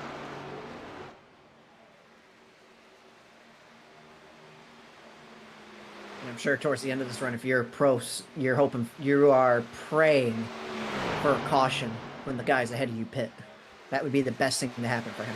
That's all he can really hope for is a caution to come out late in this race, late in this run, and help him out. And you see there, here is Nathan Lehman. The 53 behind him, of course, is slow. I see Harold Tucker. Oh, Harold Tucker! Almost spun on pit entry. Nice save. He smacked the inside wall.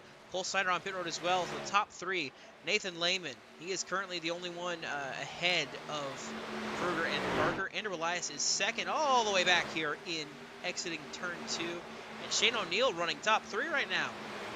So we're that SPLD truck in 3rd place right now. You see, finally, Lehman's going to pull to pit road. So as he does Andrew Elias is going to join him. Elias is going to pull down pit road as well. You see Shane O'Neill as well will head to pit road. So for now, Out of curiosity, Dawson, what are the lap times now compared between Probst and Parker? Probst is currently running this time by. It will be a 31.428. Parker crossed the stripe last time in a 30.434. It is currently a 7-second gap between Probst and Parker, so they're going to catch him in about, maybe about 10 laps. They will catch this 62. I don't know, though. Side by side for this position, Dawson racing very hard into turn 2. Kruger caught him on the end of the back straightaway, and they raced this entire lap side by side so far, not giving an inch to each other. And even then, they're still gaining time on Probst.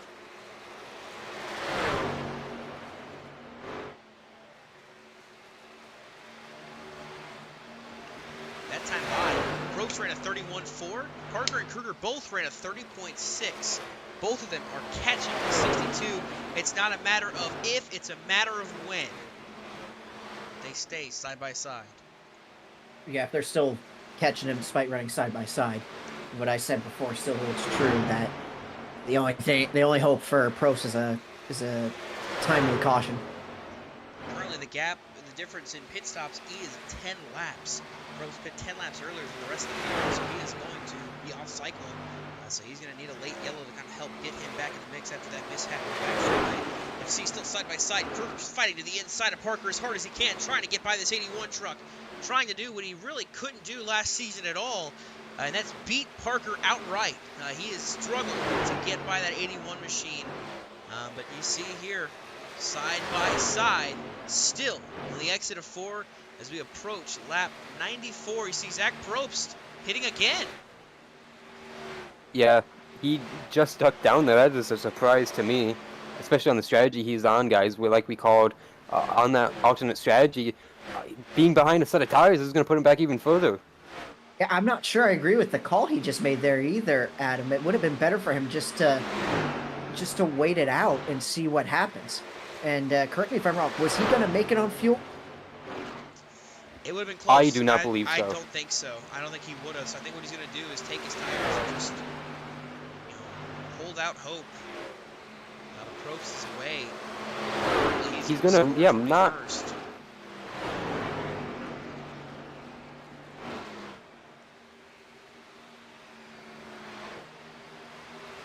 Now he's on the camp of he needs this to go green all the way. Now, something I want to point out here.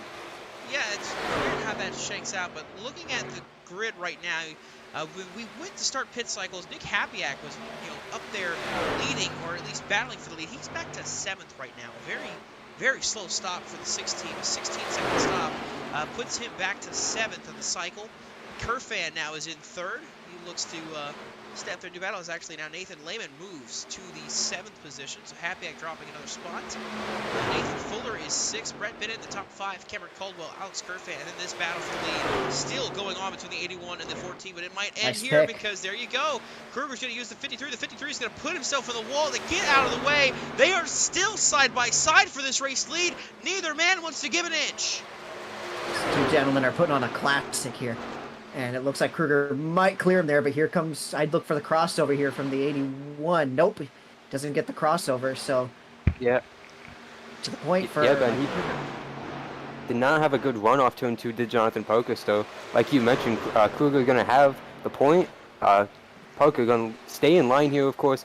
It's about 2 truck lengths back of that 14 now, but Dawson, one theory I have about what Zach Probst's strategy is, the bracket challenge. He is paired up against the race leader, Michael Kruger. You can't beat him on pace, you know that. Try something different, and he is one of the kitchen sink of strategy at this. Well, I think what he's going to do, he's got 10 lap pressure tires now that the field does. If they have to pit again for some, if they can't make it to the end, I don't know about the math, but if they can't make it, because it looks like it might be pretty close for some of these drivers, if they cannot make it to the end, Probst is going to be able to run it to the end now. He has got enough to where he will be able to run to the end. We approach lap 135 laps to go next time by, and that'll put about 48 laps on these drivers, so they might be able to make it there after that stop. But it's, throw something at the wall, see if it sticks, and if it sticks, it works. If it doesn't, oh well. You tried something different and it just didn't work out. You got the cards that you were dealt didn't work out. But right now, Kruger continues to lead. Parker's still right there on him. Head back and look, there's a battle going on for this 6th spot between Lehman, Fuller, and Hapiak. 6th, 7th, and 8th right now as we approach 35 laps to go this time by. These guys have been battling back here for a few laps now. They've actually, it looked like they gained some ground in the interval on Kruger and Parker while they were battling for a bit. So that might stabilize now that they've basically settled that down. And you might have a battle shaping up soon between Kirfan and Caldwell. Just past Arnold for the 10th spot. See Alonso Chicano, your season 3 winner, defending race winner here. Coming in 9th. Led some laps earlier. After that, he's having to pretty much climb back up from the bottom after that incident with Brett Bennett. And he's making progress. Running 9th right now, but he's still got a long way to go if he wants to battle for the win. Currently, it's Michael Kruger and Jonathan Parker 1-2 here at Charlotte in the Blockbuster 200. Well, we've got a couple laps to go still. We're not fully towards the end, but what do you say we just let these engines roar for a little bit and turn it up for the fans? And crank it up.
27 laps to go this time by.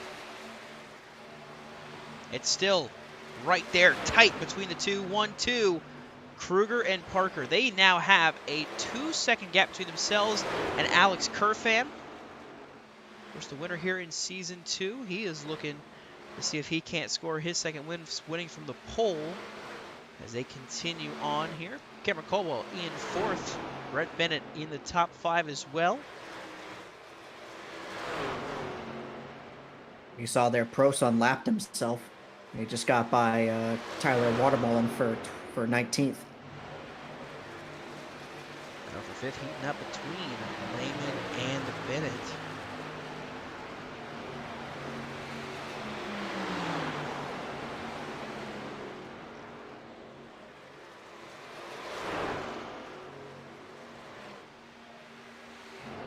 Noticing there, though, slower for Parker. It looks like he's lost 0.2 of a second now to Michael Kruger. Yeah, I gotta wonder if he's been trying to aggressively find a line to close up on Kruger. I wonder if he's used up a lot of his rubber, whereas Kruger's kind of held a very consistent line and he hasn't really been sliding around a whole lot, and his tires are in probably much better condition than Parker's are right now. We'll see how this pans out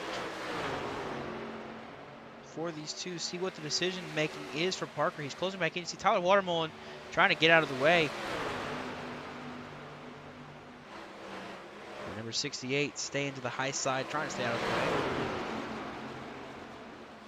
They're going to come up with some pretty significant lap traffic here in a couple seconds. There's 3 or 4 more guys that are within striking distance that they'll have to get by to get out of being a lap down. Looks like it's going to be a bunch of them.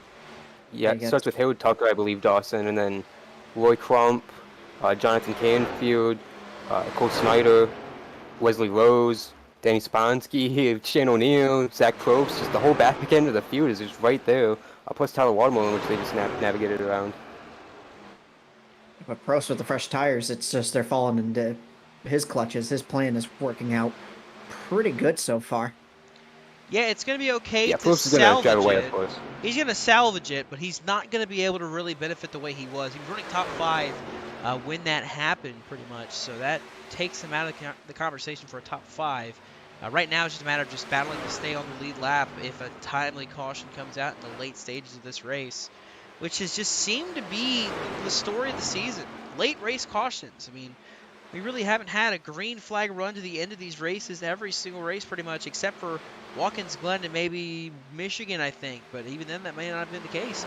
Really, every race has gone to late yellow. Daytona went green all the way until the checker. Daytona did go green all the way until the checkered, yes.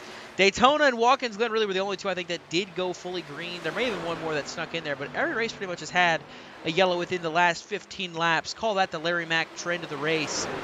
We'll see how that plays out tonight because we're closely approaching that. We'll hit 20 laps to go this next time by. Things are still fighting. Drivers still battling. Hapiak and Fuller battling now for 7th. Hapiak looking to rebound. You see Fuller on the apron. It's sliding a little bit, hitting the bottoming the apron there. And Chicano is now falling in the clutches of Kyle Tubb and Josh Arnold, who look to catapult themselves into the top 10. Something that's happened too that hasn't really been noted is it looks like Duran had a mechanical failure and has been in the pits for a while. And that's given Josh Coppernol an extra position. Yeah, but it's not going to be enough for that bracket challenge. Coppernol needs to beat Caldwell. Duran already advancing, so it doesn't matter for him. But it's getting dire now with the laps winding down. Coppernol is really not going to be able to capitalize unless Caldwell were to wreck like right now. The other drivers, of course, Probst and Kruger. Kruger leading the way. He'll be winning that one. Brett Bennett, of course, the only upset right now. He will be advancing with Maher being out of the race. It's a mess from 16th to 19th right now. Yeah, the leader's going to catch it here soon with the pace they're running. Just kind of looking through the rest of the midseason bracket. Really the only upset that's on track. The only 2 upsets are Brett Bennett over Tristan Maher and Nick Hapiak over Cole Snyder. Those are the two that look like they're going to be the only upsets to happen in this bracket, which would mean the biggest upset award would go to the 6 of Nick Hapiak for being the 11th seed to beat the 6th seed of Cole Snyder, currently scored all the way back in 14th right now, is at 19. So as long as Hapiak can keep his nose clean and not have any issues, he'll be your biggest upset of this bracket challenge.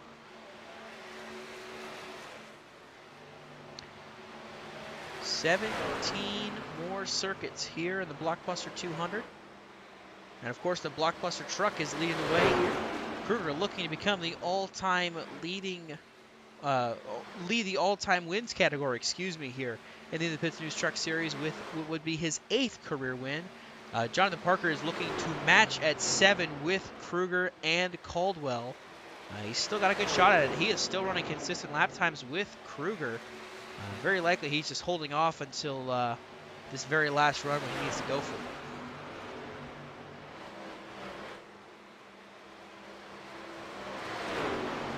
So get a battle shaping up potentially for 9th here in a bit between Chicano and Arnold. I'd say Kyle Tubb was in the mix with that as well, but he is slow. This number 10 truck is struggling here. It looks like a 34-second lap time. Absolutely had an issue. Last lap, we'll take a look and see what might have happened to lead him to being this far back. Because he was battling with Arnold and Chicano here.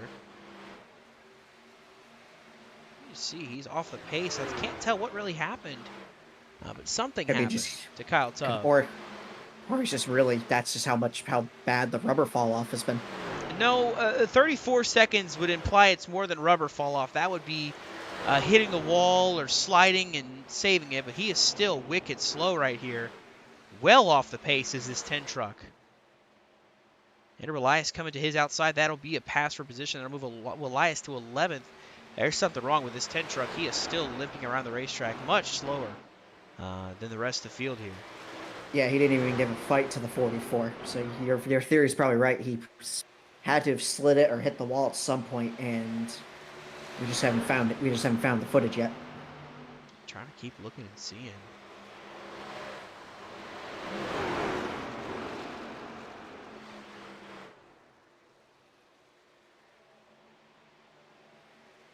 Look and see. This is a battle for 10th a while ago. But I don't see really anything that would have happened. Let's see here, actually. Entering turn 3 for Tubb and Arnold.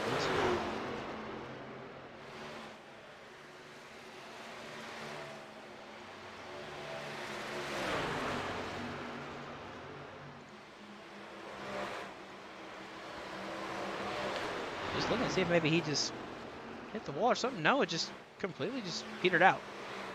No clue what happened to the 10, but he is still losing time drastically. He's about to fall into the clutches of the back end of the field, who've been battling for a while. Yeah, but not only are they been battling, these two have been battling. Kruger is... trouble right in front of the leaders. Shane O'Neill got tagged coming off 4 by someone. He does the same move Brett Bennett did through the Robo chicane, keeps it going, but that could have been big right in front of the leaders. He's the next truck to get caught by Michael Kruger. Look at this. Kruger, though, is going to have the bottom. Parker peeked to the outside. He was hoping O'Neill would hold the bottom there, but it may work. He's going to get a run on the backstretch. I'm telling you, Parker was saving those tires and waiting for the right moment to strike, and with coming up on 10 laps to go, it's go time for the 81 machine. Truck that made contact with Shane O'Neill was his teammate Danny Sapansky. See the 91 going to be slow again on the front straightaway here, just in front of the leaders, just a little bit, but these guys are mowing down that 91 truck in relative speed. O'Neill taking the bottom lane. It's what Kruger wants to run. Parker's going to have a run on the outside lane here. Yeah, outside line really working for Parker. It looks like he played possum on us. You can just see how tight the 14 truck is right now. Michael just came over the radio asking Shane to move out of the low line. 91's going to not obliged to 3 and 4. Can't change your lane right in the center of the corner like that, Dawson. No, he's going to have to wait and hope he does it this time. 9 laps to go. It's getting dire for Michael Kruger. Again, O'Neill to the bottom. Parker's going to go to the top as Kruger goes down to the bottom. That's not going to help this 14 truck, as here comes Parker trying to generate a run on the back straightaway again. And look who's crept in the picture, Alex Kerfan. Just about to bring it up. He is within 2 seconds now if these two keep fighting like this with Shane O'Neill just ahead. This is going to help the 30 truck. Adam, what are we looking at for comparing lap times between Kerfan and the leaders? Only a 10th. Not much, a 10th. Yeah. But a 10th is a 10th. If he can get more than a 10th each lap, that'll be big. Finally, O'Neill goes to the top side. Kruger still to the bottom. Parker drops back down to the bottom. Up ahead, battling more lap cars. Kruger's not going to get a good run and get by O'Neill. Yeah, he's not free because, he's not going to be free from this because Saponski's been running the bottom, even with Shane O'Neill moving to the top lane now. O'Neill puts it in the wall to keep it out from the head of the leaders. And just like that now, Parker's going to clear. O'Neill hits the wall. 8 laps to go, now 7 to go. Now, the 14 of Kruger has to navigate by the 94 of Daniel Saponski, the next lapper ahead of him. Saponski takes the middle there. He's going to give Kruger the low line at least. Looks like he gained a little bit in the turn, but then on the exit, Parker makes it up for that high line run. Kruger was the fastest one of the top 3 the last time by, so Kerfan's not taking big advantage, and he's still stuck behind Shane O'Neill. As Kruger to the inside of Saponski off 4, gonna get stuck here. Get by him, he can get some clean air. He tried to side draft. He was thinking about side drafting for a second, couldn't quite do it. Saponski's running the middle lane now. Kruger to the bottom. Parker goes to the bottom too. And they'll come down the back straightaway. Not going to be a good exit for Kruger. Here comes Jonathan Parker to the outside. And Saponski going to be a pick now. 5 laps remaining here in the Blockbuster 200. It's down to this. Here comes Parker back trying to get to the inside of Kruger. Great exit for off 4 for Parker. Let's see if he can carry that momentum here into 1 and 2. He slipped up a little bit in 1, I think. He's setting up for the run. Running down the back straightaway, trying to get to the back bumper of Michael Kruger. He's getting a draft off the nose of Saponski.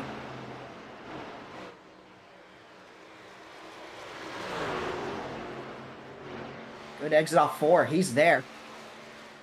He's looking. 4 laps to go. Here comes Parker trying to get to the inside of Kruger if he can. There's lap traffic up ahead. I don't think they're going to catch them before this race is over. Kyle Tubb is one of them. He is slow in front of him. It's Wesley Rose and Jonathan Canfield, but Kyle Tubb's slow in front of him. Yeah, they will catch Tubb. Like, Tubb is way off the pace. They're going to catch that 10 truck. Here comes Parker to the inside. He gets a nose and Kruger shuts the door. Man, how the heck did he make that door shut? And Alex Kerfan within a second. Kruger blocks again. 3 laps to go. Parker fighting for everything. Kruger trying to hang on. Side by side for the lead. Big battle here. Kruger's going to slide up in front of Parker. Parker's going to cross him over. Back to the inside. Here comes Parker. Saponski at first on the back more of the 81. Drifts back up to the top lane. Parker trying to side draft the 14. See if 14 can get a run off the outside here. He's still there, side by side. Side by side, 2 laps to go. Alex Kerfan is back in the picture.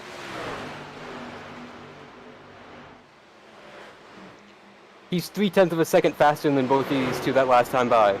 Parker, Kruger tight, side by side. And 81 doesn't seem to run as good on the bottom as he does up top, and it's making his truck. Contact made! Parker, Kruger, keep it straight. They maintain. Parker's going to clear this time. Kruger going to cross him back over if he can. The white flag is out. 1 more lap to go. Kruger to the inside. Kruger cut the grass there in the tri-oval to get underneath them. How did he hold on to it? Kruger driving it in deep, trying to get to the inside of Parker, staying there. He's going to try to clear Parker. He's not fully there. Parker to the outside. Here comes Alex Kerfan now in the picture. Kruger and Parker to the wall!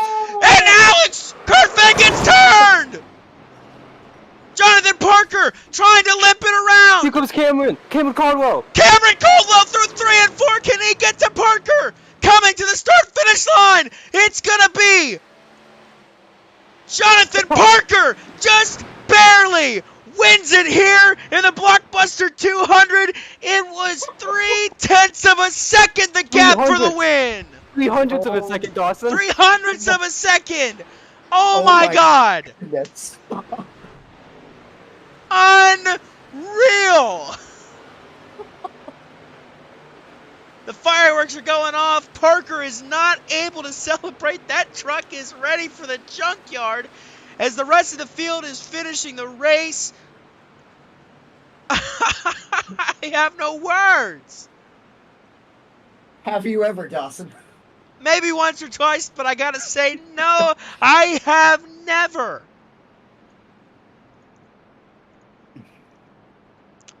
We gotta take you back and show you what happened here on the JCTV replay. That was a lot to unload. Oh my God, I thought fourth place was going to steal it, guys. I almost did. Holy cow. This was coming to this was the white flag. This was the final lap here.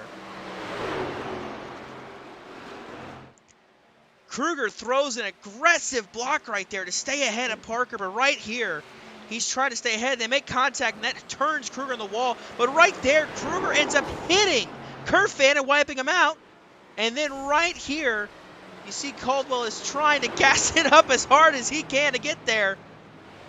But he just runs out of time. And look how close it gets coming to the finish line between Parker and Caldwell. If Caldwell had just had enough time to get on the gas quicker, he could have got him. But that's going to be your finish for Jonathan Parker to score the victory here at Charlotte. You see right there, the nose out ahead. Oh, man. Somebody is down there doing donuts. I think it's Andrew Elias. Let's see. Him and Shane O'Neill both. Speaking of Andrew Elias, coming off turn 4 to the checkered flag, Alex Kerfan was backward, completely stopped, and that was the matter in the bracket challenge there. Andrew Elias came off the corner and nearly wiped him out, but wrecked with nearly the 19 truck, Cole Snyder, drag raced across the line together. But that is an upset on the last lap for the bracket challenge. Andrew Elias going through on Alex Kerfan, who we mentioned in the Fast Lane podcast earlier, that he has just been snake bitten with terrible luck all season. In third place, thought he had the win in his lap there when the top two got together, and he's the one wrecked. You saw right there that 30 truck stopped up top. He was able to finish 10th unofficially. I believe Kerfan is going to be scored 18th from third. He had that valiant run, unable to capitalize. When he was burning it down, you mentioned it, he is going to advance. So just looking at this grid to tell you after that, massive shakeup.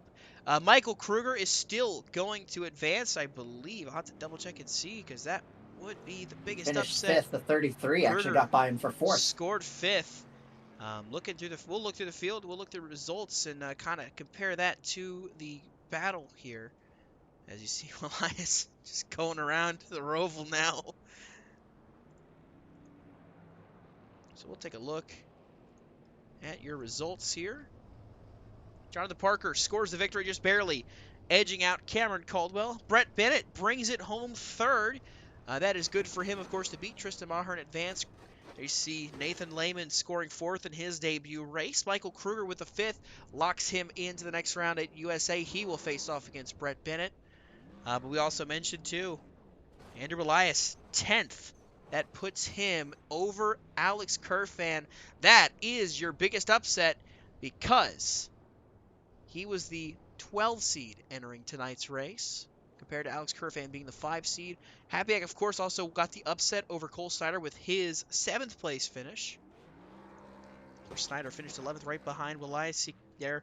Daniel Saponsky finished 16th, but Alex Kerfan 18th after being so close to winning this race.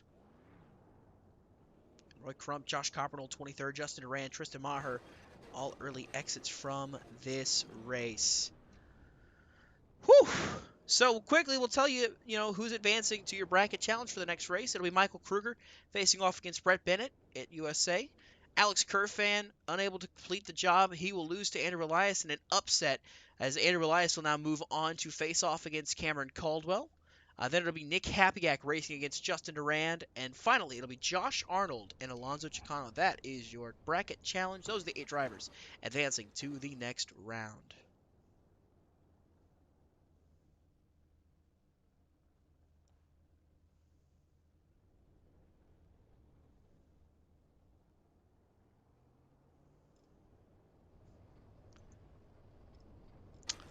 So,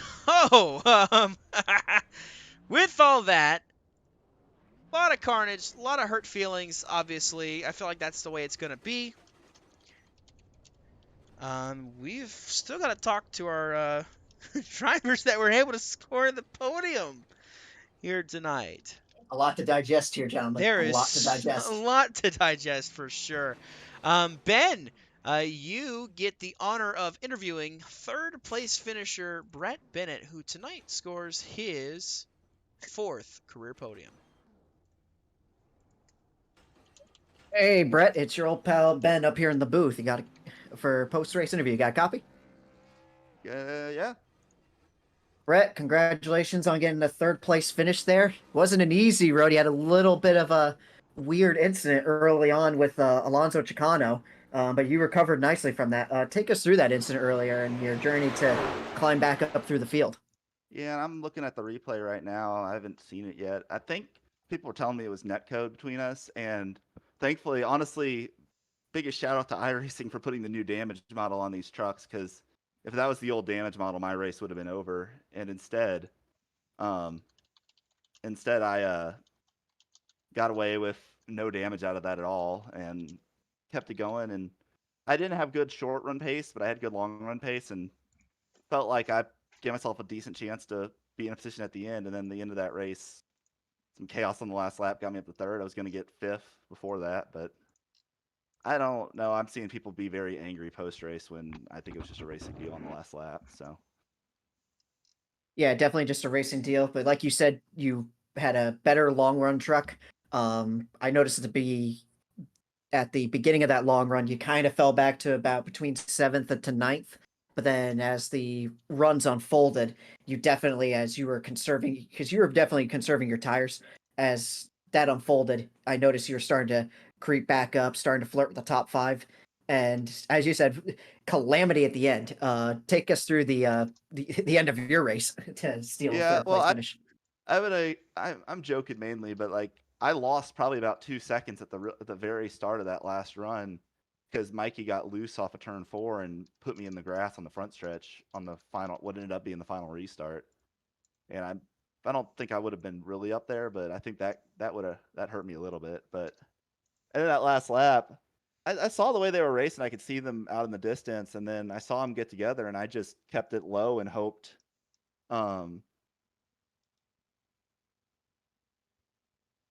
things would go well.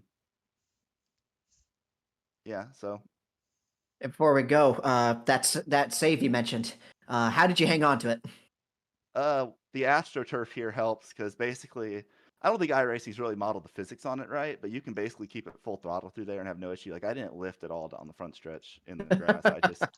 I just kept it wide open and knowing that it was grip down there, because that's why I spend practice wrecking the entire time. So awesome, Brett. Heck of a save there. Congrats on the 3rd place finish. Putting together a solid effort here. Yep. Thank you, and hope y'all enjoyed that finish. That was a fun one. It was fun for us up here. Thank you, Brett. Thank you.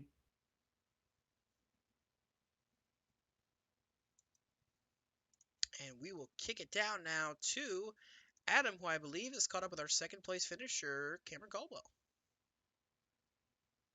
Yeah, hey Cameron, it's Adam in the JCTV booth. You got a copy? Yep. Well, let's start off with the finish. I'm sure you knew what was going on in the last 10 laps. What was brewing up there with the 14 and the 81 trucks. When did you start seeing it, and what was going through your mind through turn 3 on the last lap? Well, I had a feeling that Parker kind of just had him right where he wanted him when they were running nose to tail there. And then obviously they got side by side the last couple of laps, but man, I don't have many words for that finish. That like I don't know if the camera can see it, but I'm still shaking a little bit, like just the adrenaline from the last few corners there. But yeah, I had in the back of my mind like, hey, what happens if they wreck? Then am I too far back? Is Alex gonna get collected? What happens? And I was hoping I could somehow get a podium out of that, and then once I saw, I think it was Mikey cut back across the track and wipe out Alex, I was like, all right, I gotta hustle it over there. And so it's a matter of, trying to gas it up and miss the wreck and hit the apron. And I'm sliding through there Alpha 4 and just wasn't quite enough. So I haven't been able to decide yet if I'm allowed to be frustrated for finishing second when it's that close, or if I'm just happy to be up there in a podium spot. But yeah, that was wild. I know there are some unhappy folks up there, but I mean, I wasn't involved, so I will take how I can get it, I guess. So like you mentioned, close finish, despite not being in contention with a few laps remaining. It ended up being 300ths of a second for the margin of victory there.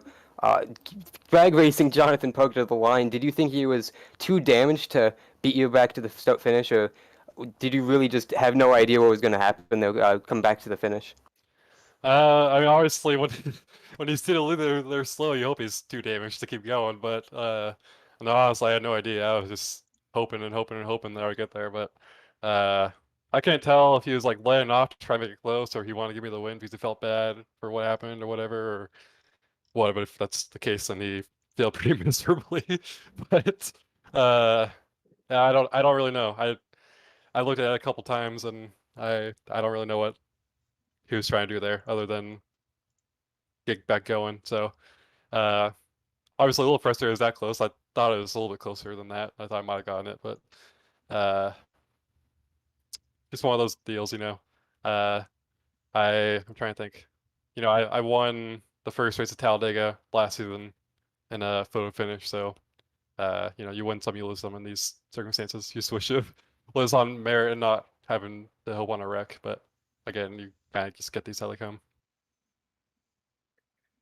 So, real quick before we let you go, what was the vibe on the racetrack like? We saw you being one of the drivers in a very heavy battle for the stage points, about 7, 8, 9 trucks just on top of each other for every stage point there, and the intensity was up all night tonight from our view here in the booth.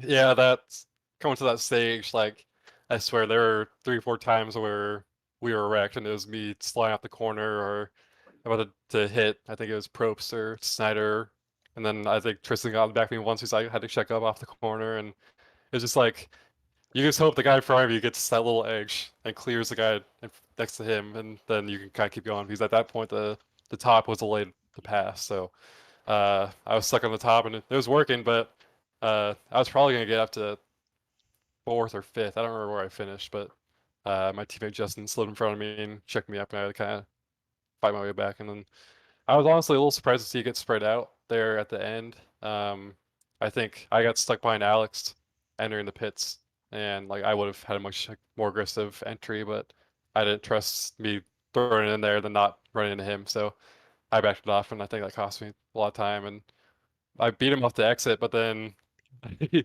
got me back. They got a little sideways off the pit exit, so a little frustrated about that too. But no, it was really intense, and it was a lot of fun overall. It was tough for quite a few guys. Like I know Justin got taken out of that at some point, and Kristen was in that too. And so I think there are different opinions on how the race went, but I was overall pretty happy with it. I thought it was really intense in some moments. Also, like towards the end, of like we were all like us 4 in front, we're all just kind of we were swapping back lap times back and forth, and like so one of us would be faster and then the other would be faster, and it just kept going back and forth. So yeah, I don't know, it was a fun race. I didn't really want to caution at the end because I felt like I wasn't very good in the short run, so I was glad I went green. But overall, yeah, I'm still just kind of, I don't know, I don't have my thoughts collected yet on what happened, so I might need a fast lane interview later on in the week to get my full thoughts on it once I kind of think about it more. But yeah, I'm a little bit kind of, I'm pretty hyped up about finishing second, but wish I could have got that win, but that's how it goes. So, yeah. So lastly, before we let you go, who do you have to shout out and thank for that second place run, one spot short, like you mentioned? Yeah, I gotta thank my teammates at Radius for hanging in there. Those that did. I gotta thank my sponsors. Actually, 1 second.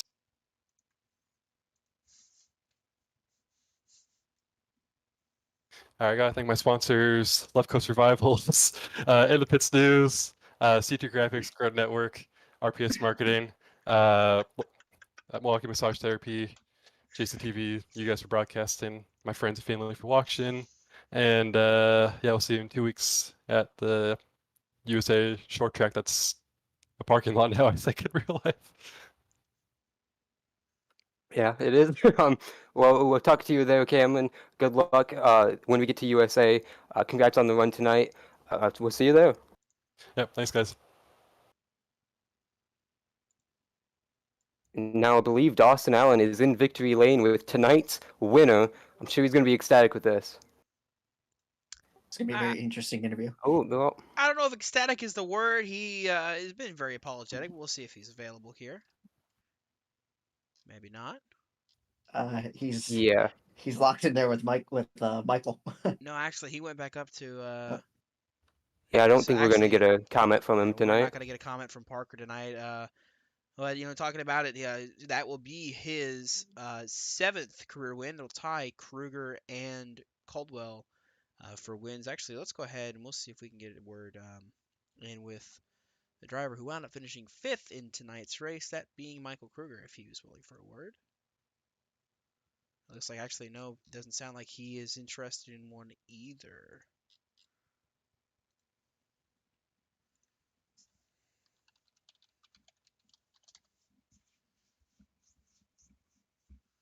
Just check and see with our drivers here. Don't want them coming in here upset, or if they don't want to come in here, they don't want to come in here, and we don't want to force them to do anything. So we'll see what if Kruger's willing to take a word with us here. I would not be shocked though if he does not want to talk to us.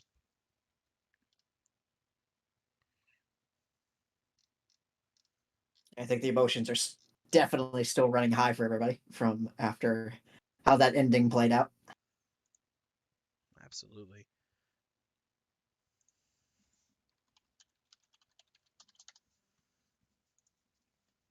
We'll take a look back as well. Take one more look back at that finish that we saw.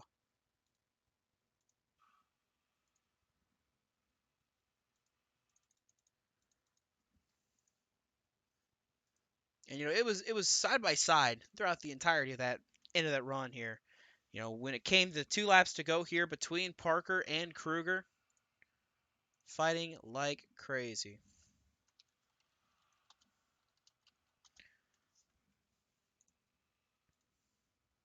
And right there, the white flag.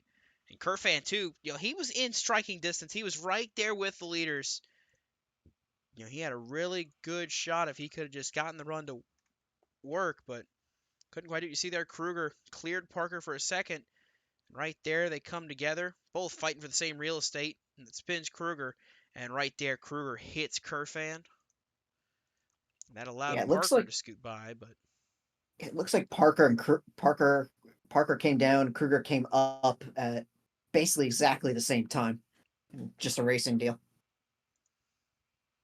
I don't know if they'll see it that way, but that's the way it looks like from our end. Oh, I mean, they're teammates. They're good. They're good. They're very, very good competitors with each other. They have never really had many dust-ups or anything. And obviously, there's never really been too much malice between the two of them. Kerfan was the biggest victim of this.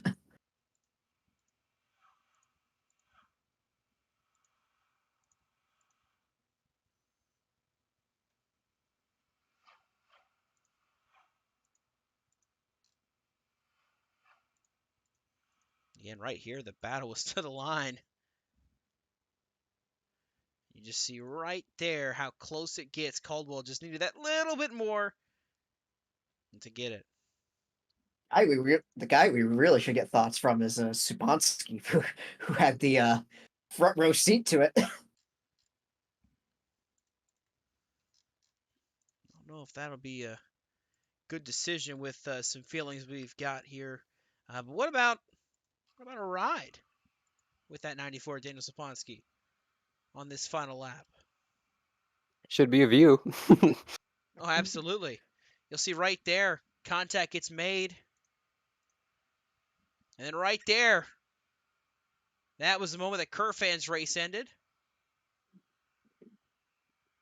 See Shane O'Neill sliding in the background, and Cameron Caldwell trying his best to catch up and take that spot.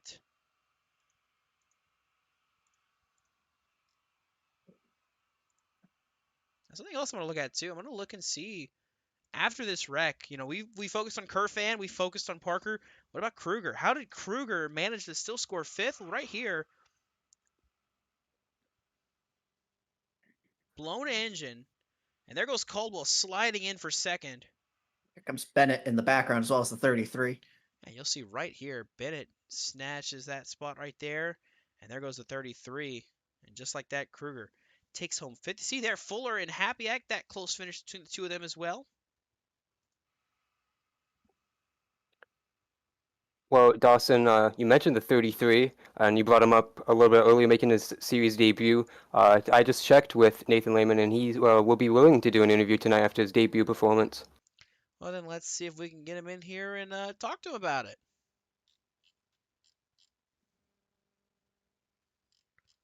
Hey, Nathan Lehman, this is Dawson out up in the booth. You got a copy? Hey, Dawson, I got you. Alrighty, man. Very hectic, chaotic race, but through all that, you managed to survive and score 4th in your debut here tonight. What's the feeling from you after that wild conclusion of that race? It was awesome, man. A lot of good racing up towards the front. Guys just taking care of each other. There on that last yellow that we got, I ended up coming back down and topping off on the fuel. And when everybody came to the choose cone, everybody took the outside, so I jumped to the inside and picked up 6 or 7 spots. So, and that's all I need. Yeah, but even then, I mean, throughout this race, you were mixing it up in the top 5. You know, you were able to get up through the field very well. You know, your first outing with these guys, a lot of these guys, you know, what was your vibe of how to approach everything, and just how comfortable you felt behind the wheel? Well, being the new guy here, I wanted to make sure that I made friends and kind of observed everybody else, see how other people were racing me. So I kind of just laid back a little bit, got a feel for how guys were driving around me, which enabled me to save a little bit of tire there to drive up on the long run and pass some of those guys and get up into the top 10. So that's pretty much how I approached it. I wanted to, be respectful and make sure I was taking care of everybody out there.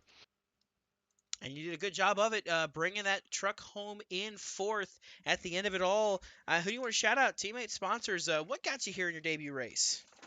Well, I got to say, the guys that got me here, Josh Arnold, Cole Snyder, Kyle Taub, Nicholas Hapiak, all those guys, they really took care of me, and they invited me over here to run tonight, and hopefully I'll be able to run a few more over here before the season's over. But shout out to that group over there.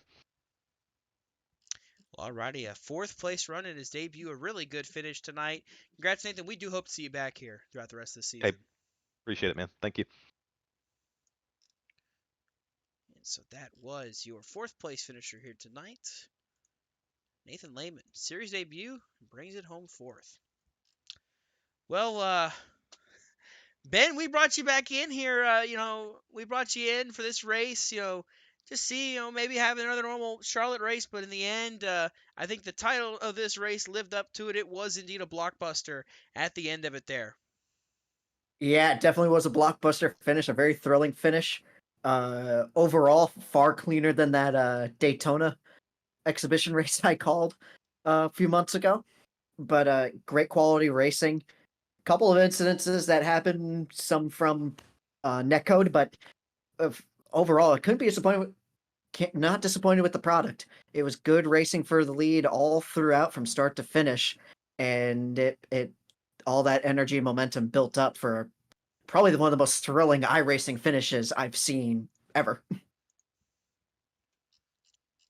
Yeah, Adam, I mean, we've called a lot of races here for JCTV, and we've seen a lot of hectic finishes. We saw one, we saw two earlier this year, with the finish at Daytona with that massive wreck coming to the line that Kruger was victorious in, and then also we saw it at Iowa, which wound up leading to seeing Ethan Fonseca Moreno scoring his first career win. What is your thoughts on the end of that one and how that finish played out? Yeah, those are two good comparisons. Wrecks, both of those had wrecks at the back of the field, ensuing to a big crash at the front of the field. Tonight didn't have that. It was just the leaders going all out for it. But everyone was up on the chip, trying to gain every position, trying to gain every point, and it bowled over there on the back straightaway. It was just hard racing for the win, I believe, and it was exciting to see. Exciting to see how it developed through 3 and 4. We didn't know what, of course, was going to happen on the other side, and it was very dramatic, very ecstatic, like you mentioned, and like you said, blockbuster finish. And I honestly kept thinking in the last 15 laps how much of a great mile and a half race this was, because it reminded me of a great classic like Xfinity Series race at Kansas or Homestead or something. Just the way they were just trying to navigate the lap traffic and whip around this track so fast. It was very impressive to see those top 5 just be so close together here in the end of this race. And even then, too, I mean, throughout the entirety of the race, it felt like, just there was the ability to come and go through the field.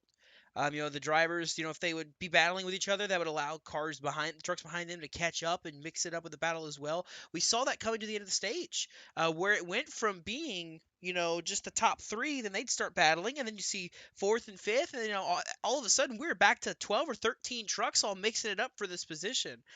It was a great way, to kind of segue into a break here as we go up on off week next week. But yeah, fantastic race, fantastic finish. A lot of hurt feelings though afterwards for sure. But the end of the day, Jonathan Parker takes home career win number 7.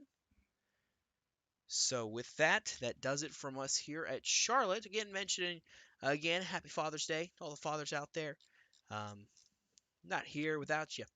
But looking forward next week, I believe next Tuesday for the Slide Job Racing League will be Media Day. Adam, do we have any plans for maybe a Fast Lane live for those guys over there on Slide Job? We could do that. I did not really was aware of that being this week. I knew they had a preseason race coming up soon, but that could be fun to do. Absolutely, Dawson. Well, then we'll look forward to seeing a Slide Job Racing League version of the Fastlane podcast, where we'll spend Media Day and Daytona qualifying, talking to some of the drivers as they get ready to go out and start their season 11 up. I remember Monday night we start up the All-Star Summer Championship as well. Yep, the All-Star Summer Championship. I believe the first race is at Langley. That'll be one to watch as well here on JCTV. And then next Friday, the NAOR Series heads to Watkins Glen. But the thing is, we're off next week because some of us here are heading to the actual Watkins Glen. Myself and Adam are 2 of the guys that'll be heading up and having some fun in New York for the 6 Hours of the Glen.